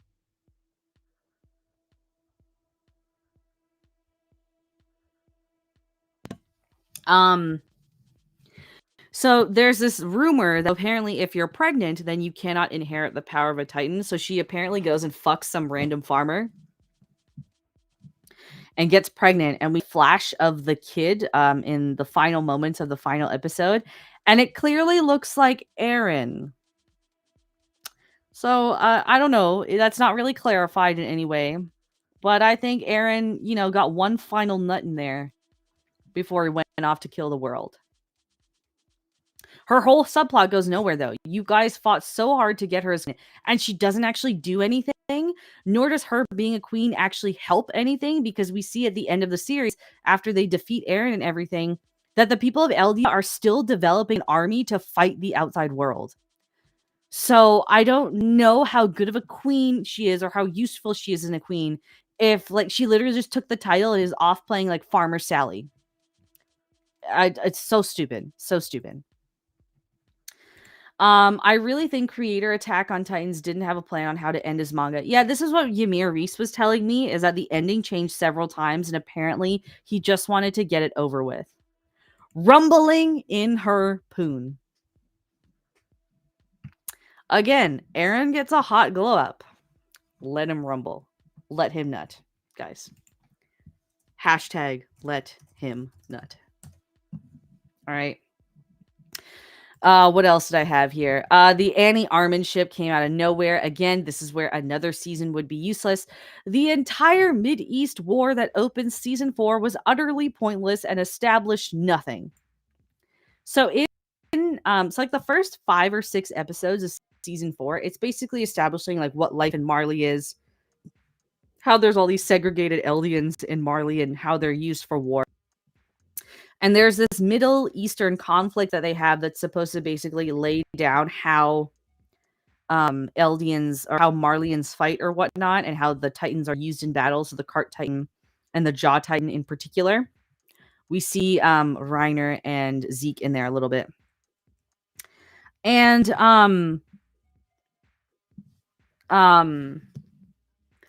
it's just like, this was supposed to be a really huge conflict that really leads nowhere and doesn't lay any foundation down for like why Marley is strong, why Marley is so set on developing propaganda, why nations follow them. All the Mideast people are also brown, and then all of the brown people in Marley are basically pickpocketers. So it's like, what are you trying to say? They're saying the right thing. The colors are terrible. So it's just kind of based, maybe. Oh, I still have Rumbling Harpoon on the screen. Oh, sassy.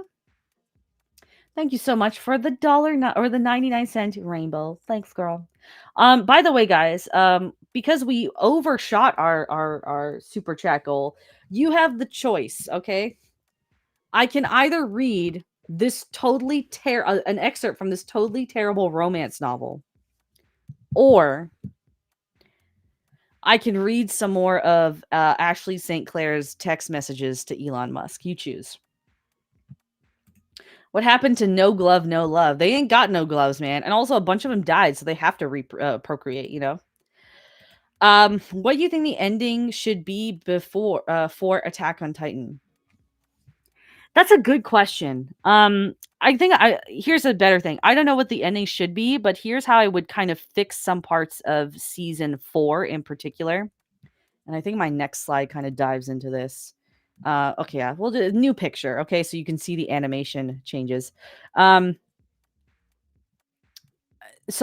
season 4, I think you could still, there needs to be a season between season 3 and season 4. There shouldn't be a time skip.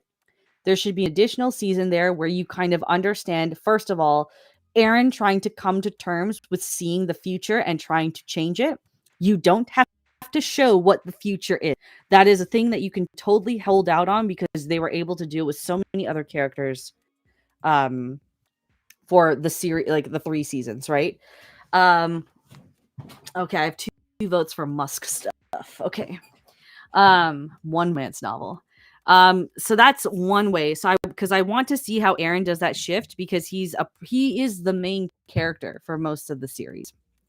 I want to see how Armin comes to terms also with taking over the Colossal Titan role, and Bertholdt's memories, because we really don't get to see how that affected him whatsoever and what knowledge he has. Because that means Armin has a lot of knowledge of the enemy, just like Eren does.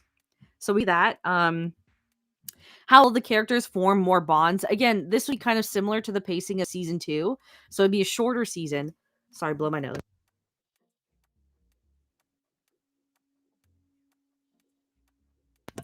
So it'd be a shorter season, but it would focus on building relationships and motivations and kind of tension towards stakes as well, right? We'd also get to see how the technology of Paradise was able to kind of develop and evolve a little bit more. So it would have been useful in that sense. Then going into season 4, you can still lay the foundation with Marley, but I think you need to intercut that with what's going on in in Parody, because I felt really bored by season 4 and half of season 3 because the pacing was so terrible and things were happening that I just didn't care about, right? So sorry I missed the 1,000-man Prego Horde chat. We haven't even addressed that poll yet, by the way. Poll's still up about Bonnie Blue. So that's how I would I lost interest for this show when the mystery of the Titans was revealed. Should I finish watching it? I think you should finish watching it. How you feel about it is up to you. I was disappointed. By the way, spoilers, Jacob, and good morning. Also, good morning, Shield Wall. So you can still do that, and then because you would have that in-between season from season 3 and 4, Eren's motivations and even the way he changes motivations to fool his squad mates and whatnot would make a lot more sense. You also, I would also change it so that all of the Eldian lore is dropped in one flashback episode instead of sporadically whenever it suits the narrative. Annie, I wouldn't give Annie the ability to just manifest shit. Like, just change the Titan lore a little bit so that there is one Titan that can inherit like the ability to fly or something like that. Maybe it's based on merit, maybe it's based on the goodness of a person or some shit, and that's what it evolved. Because like all of the 9 Titans have their own iterations, right? Then I would have taken out all of the romance stuff and romance drops between Mikasa and Eren. I liked that it was just kind of alluded to. You didn't need to go full ship with that. Same with Annie and Armin. Didn't need to go full ship with that either. He would still try to genocide part of the world, but I think the biggest problems with season 4 is that the storytelling is all over the place. So I would clean up the storytelling so that it makes more sense. Like, it was just so... I found myself watching because I wanted to see the payoff of all these characters that I'd gotten invested in, but the payoff wasn't worth it because it was so messy and I found myself so confused. So I think that's the biggest way ultimately I would save and fix this series. I'm also just seriously, that music. The music fucking sucked. Why did you change the score so much? Right? The world is cruel. So Mikasa had said this in season 1 and season 2. I actually want to see if I can find a clip of this because I kind of want to show it.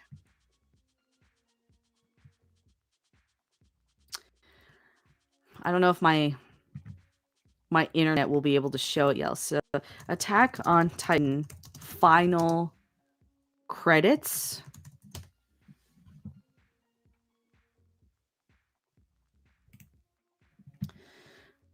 Okay, so okay, I'm gonna just start it here. Okay, so share this tab instead. Do you guys see this? Okay, so just watch what's going on in the images here. So this is the tree where Mikasa because she cuts off Eren's head at the end of the episode and buries it here back at Paradise. By the way, we don't know how she got back to Paradise at all because they have no boats. Eren wipes out all of the Titan powers by the end of the series using the founding Titan, right?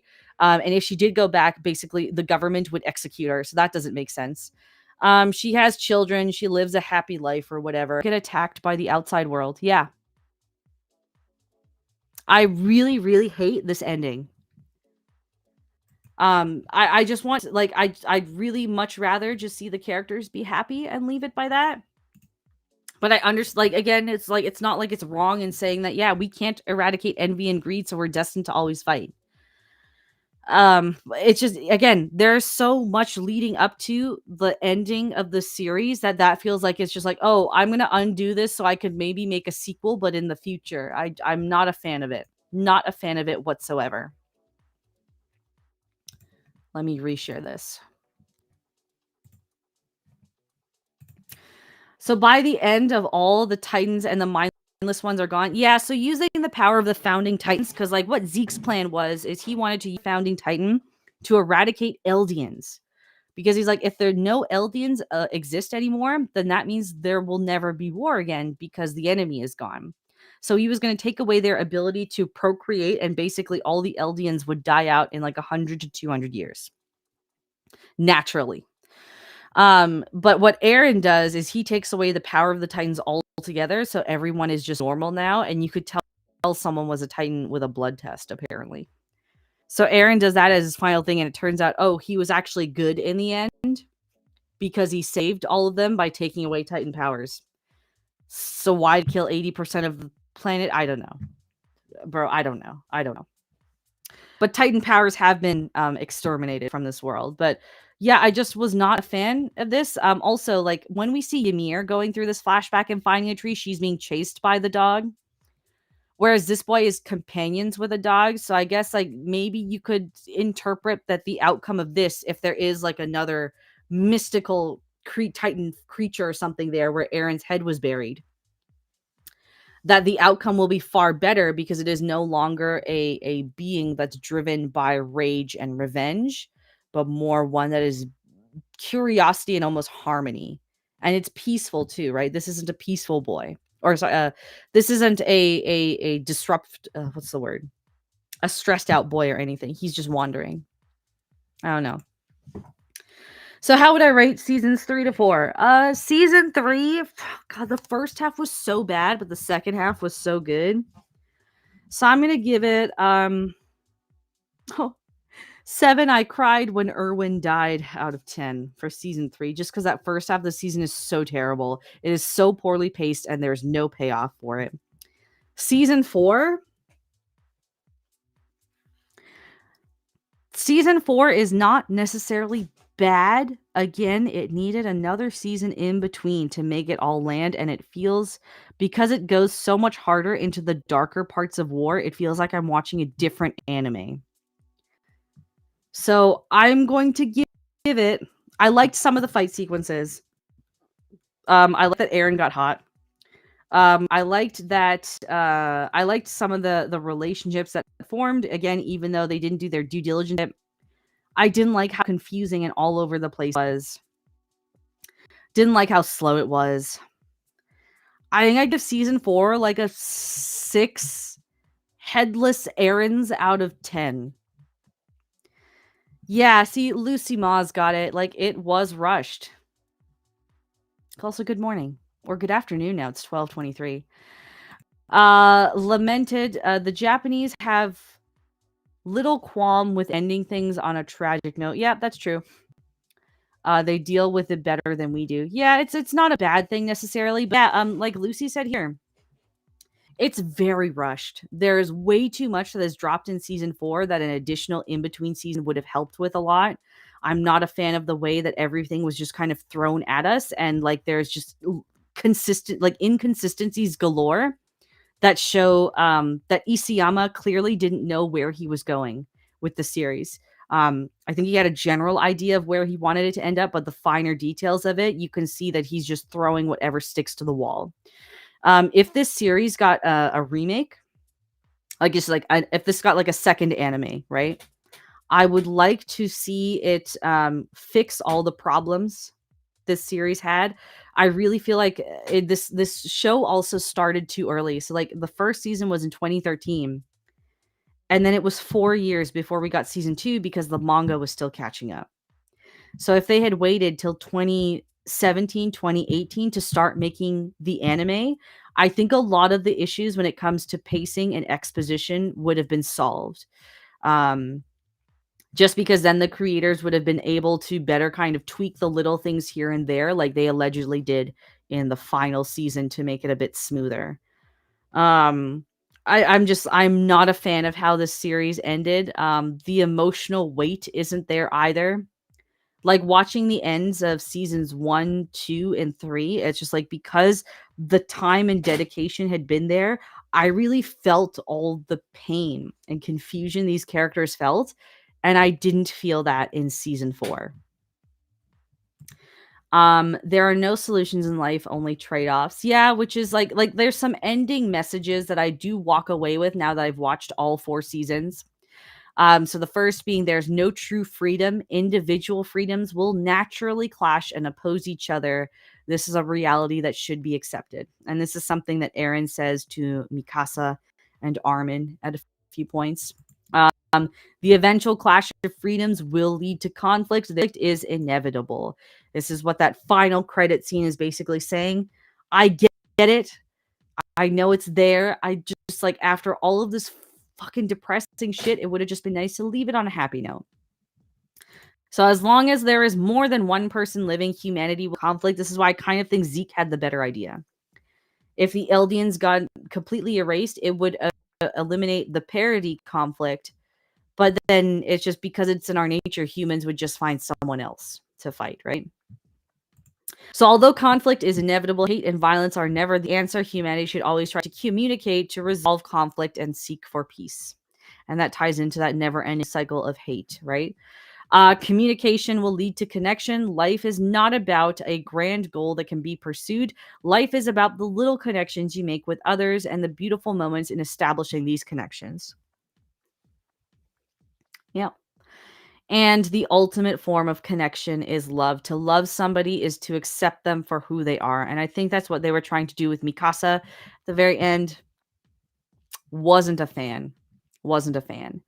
I did find this really good Reddit post on explaining Eren's motivations, which I feel like you guys would probably appreciate. Mr. Tech Rat, good afternoon, or good morning for you. Oh, look, it's Vex. I assume Rossi is close by. He is. He was just here. I hope you're doing well. Hope your weekend's been good. Okay, so here's the explanation for some of Eren's motivation. So Eren is a slave to his nature and not a slave to fate. He chose to do things he did. He saw a future that was in line with his desires and followed it. An example is a scene when Ramsey, so this was a little slave boy, was being beaten in the alley. Eren could have walked away, but he didn't because it wasn't in line with his nature to leave Ramsey there. So even though he knew it would save Ramsey and kill him later, he still did it. Eren pursued the idea of freedom until he became enslaved by it. Similar to what Kenny Ackerman said in season 3 about everyone being a slave to something. Eren has been that way since slave. He said it himself. Eren was not trying to get Eldians accepted on Earth. He was not trying to achieve global peace. His goals are 1, achieve his belief that what freedom entails. 2, to help his friends live long lives, which we periodically see him say. So like Armin doesn't die from the 13-year curse of being a Titan because the Titan power is taken away, right? 3, end the Titan curse, okay? And 4, give parity a fighting chance. If 80% of the world is gone, that means that the playing field is leveled. So no one's going to fight back without an army. So Eren knows his actions are not justified. He made the selfish choice to choose his desires and his friends over 80% of humanity. That's why he called himself a garden variety idiot who obtained so much power that he chose to doom 80% of the world for himself and his friends. He does refer to himself as an idiot in his gay conversation with Armin. The thing is with the ending, the rumbling happened 100 years ago, so people speak of it as if it was a legend and maybe didn't happen. Christ, it's 2025 and my son's generation. We have teens who think.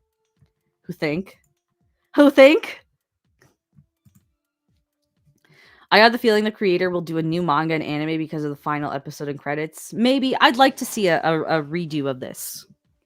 It's like with, I don't know if you guys saw like the Hellsing anime at all. So there's 2 versions of it. There's early 2000s version, which it's not terrible, but it's not great. But I like it. But then they redid it in the 2010s, the OVA series, and that's more close to the manga, but it takes out a lot of the filler stuff from the manga, so it's like a near perfect adaptation almost. So I'd like to see that, but maybe in this case you can drift away from the manga a little bit. I don't know. Eren promised to kill all Titans, and he did. Yeah, he did. It's just the way they chose to show that, I'm just not a fan of. Yeah. So there's Attack on Titan, guys. All 4 seasons. I still have a couple OVA episodes to watch because I was trying to watch them in order. I am going to watch the Japanese movies because there's 2 Japanese movies that came out, so I'm going to check those out. I will read the manga because there is an Erwin Smith video that's been started now. Actually, yeah, I'm finally feeling the motivation come back to start scripting things. So, be on the lookout. I'm not going to make any promises about a date or a day, but be on the lookout. I'm still on my hiatus from other streams, which is again doing marvels for me. So, I won't be on anything else this week. Next Sunday I'll be back. I'm thinking of doing The Gorge because quite a few people have recommended it to me. It's an Apple movie. So I think we might do that next Sunday for early morning VEX-hibitionism. So you guys wanted me to read more Ashley Sinclair and Elon Musk tweets. So let me pull that up. Bear with me a moment. I just got to go through and find it.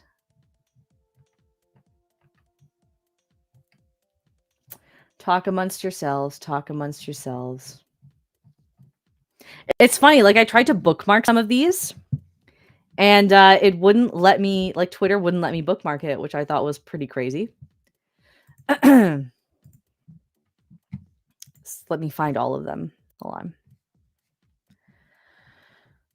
on.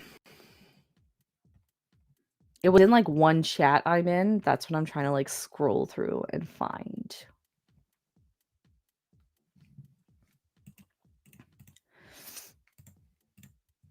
Okay. All right. All right.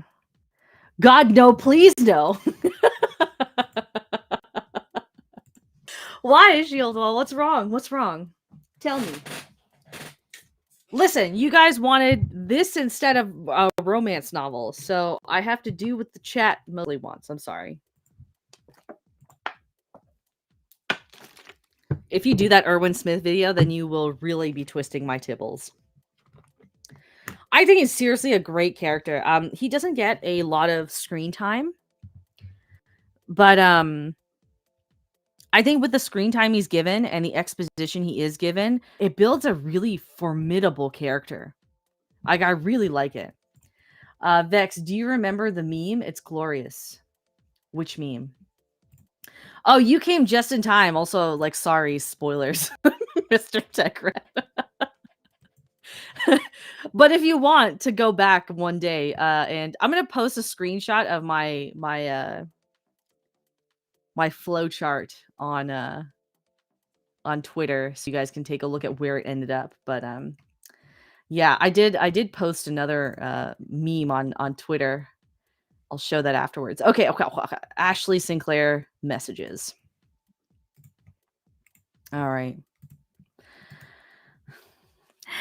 Elon followed me. I need his rocket babies. Lol. Oh my god, no way. That's so awesome. He 10,000% saw my moon landing tweet.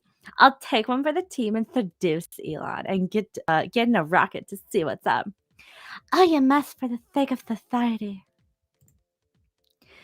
I need a captain to seduce Elon Musk. Thinking about the dangers of AI.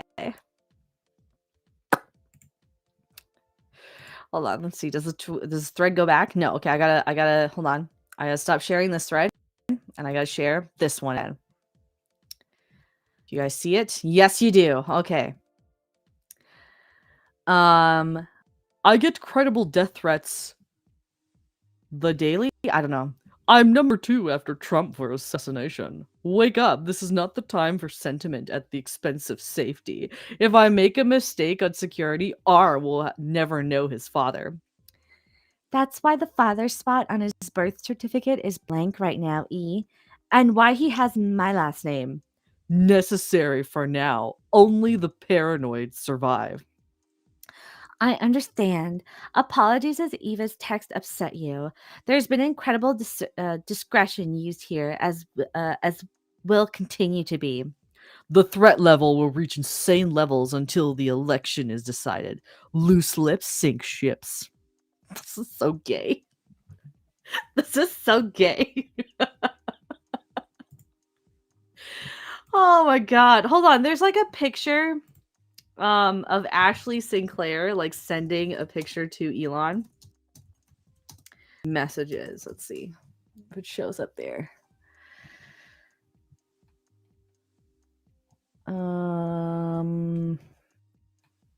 There we go. She sends a picture of the baby. Oh, well, he's perfect. I look forward to seeing you and him this weekend.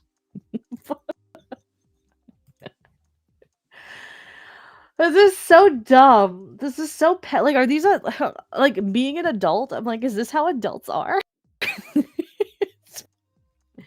Hold on, I posted just while we're on the Attack on Titan though. I made this meme at work yesterday. Because the entire time I saw fucking Eren walking about, I'm just like, this is just Jared Leto at this point. I'm just seeing Bill walk around. Tell me that's not the same person. They even have the same eye color. Thank you, Amelia, for the well done. I don't blame AI for any part of this trash fire. What fresh hell is this? That looks like AI wrote it. Oh my god. Like, these are the people having children, man. So, god, I don't get it. I don't get it. What the fuck? Elephants are not birds. I want to see that story. Hold on. Where did the elephant...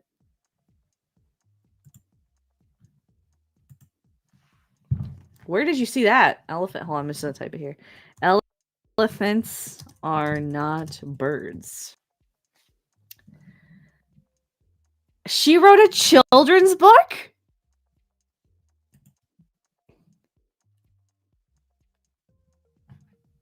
Oh my god, I didn't know this.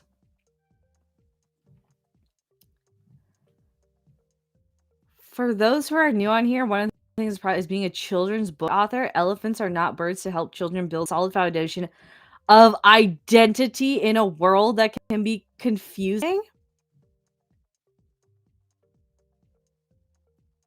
Hold on. Okay, let's... Elephants are not birds. Book by Ash Sinclair. Alright, I didn't even know she wrote a children's book, bro. Do any images show up of the actual book? Oh, okay, let's see. Okay, elephants are not birds. There's Trashy. Okay, alright, let's see this. You laugh, said Culture, but what would you... Oh my god, I can't see this. Okay. You laugh, said Culture. Oh, because it's a vulture. But what would you rather, sing songs or carry carts of food that's being gathered? It's true. I really love to sing. Maybe being a bird is actually my thing. What?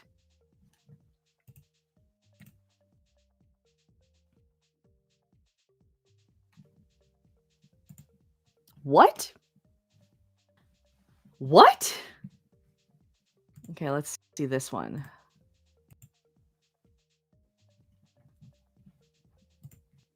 There we go. Okay. To most of the animals, Tokatoke felt like heaven, but not one elephant whose name was Heaven. Most elephants loved it when the clock hit noon, but to Kevin, noon came far too soon. Tokatoke? What?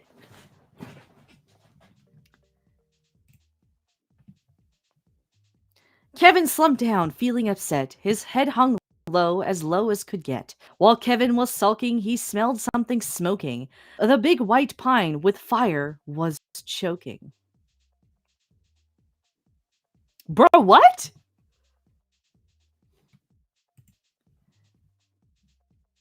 Brave challenge key?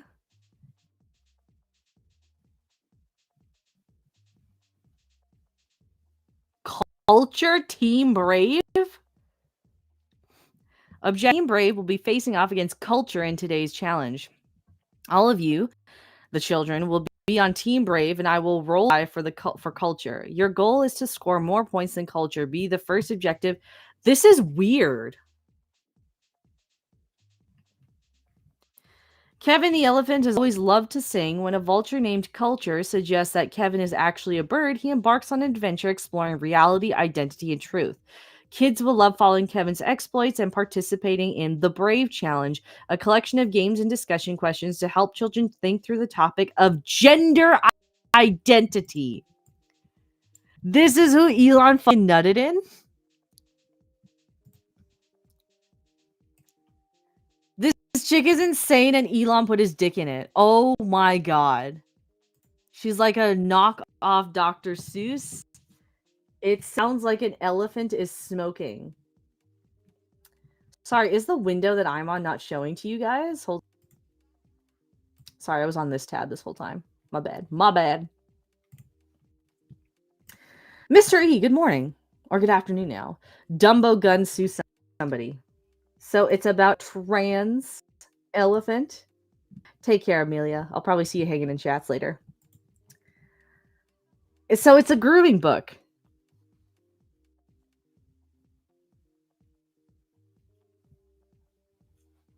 Wow. Why do you guys trust Elon? Why do you guys trust Elon? The flags have always been here, but now they're painfully obvious. Painfully obvious.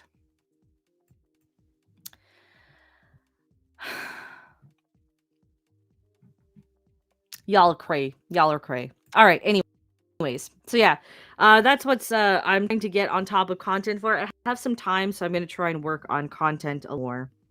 I'm sorry, guys, but you know, like I'm always here on Sundays, regardless of if I put videos out. So yeah, other people that are live today. So Sassy will be in just over an hour over on her channel for Sassy Sunday stream. Mr. Brown Alliance will be live around 5 p.m. Eastern today over on Mr. Brown Alliance. Gooch will be live tonight at 11 p.m. Eastern for Late Night with Gooch and Gang. You guys are awesome. Thank you, everyone, for coming to hang out and like just hear my brain spew shit about Attack on Titan for 2 weeks.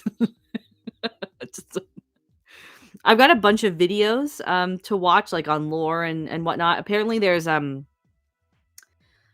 Reese sent me 2 videos of like someone who rewrote the final season, essentially, to make more sense. But like it's 3 hours altogether, so I'm gonna watch those.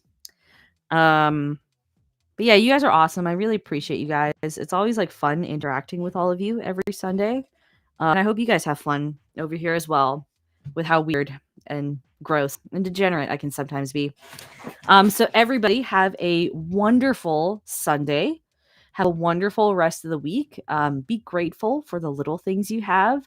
Don't get too hung up on the little things that ultimately don't matter. Be who you want to be. Say what you want to say. Don't give a fuck. Right? There you go. Aw, Sherry. Hello. Good morning or good afternoon. I have to keep playing Kingdom Come Deliverance 2 over 100 hours in and still only about halfway through. Dang. Rick, good morning. Good afternoon to you as well. So yeah, that's what you could. I don't know. Maybe I'll do another anime after the Gorge or instead of the Gorge next weekend. Because like once I get into the zone, I'm in the zone. You know? I've been meaning to keep playing Stalker 2, so I want to get more into Stalker 2 today. But Avowed came out, and I do want to drop some time in Avowed. Yes, I know everyone's like, "Oh my god, it's woke." I will determine if it's woke. How about that? How about that? All right. So guys, I will see you in other stream chats. Hopefully, I'll see you on the Twitwats, and I'll see you definitely next Sunday. Take care, guys.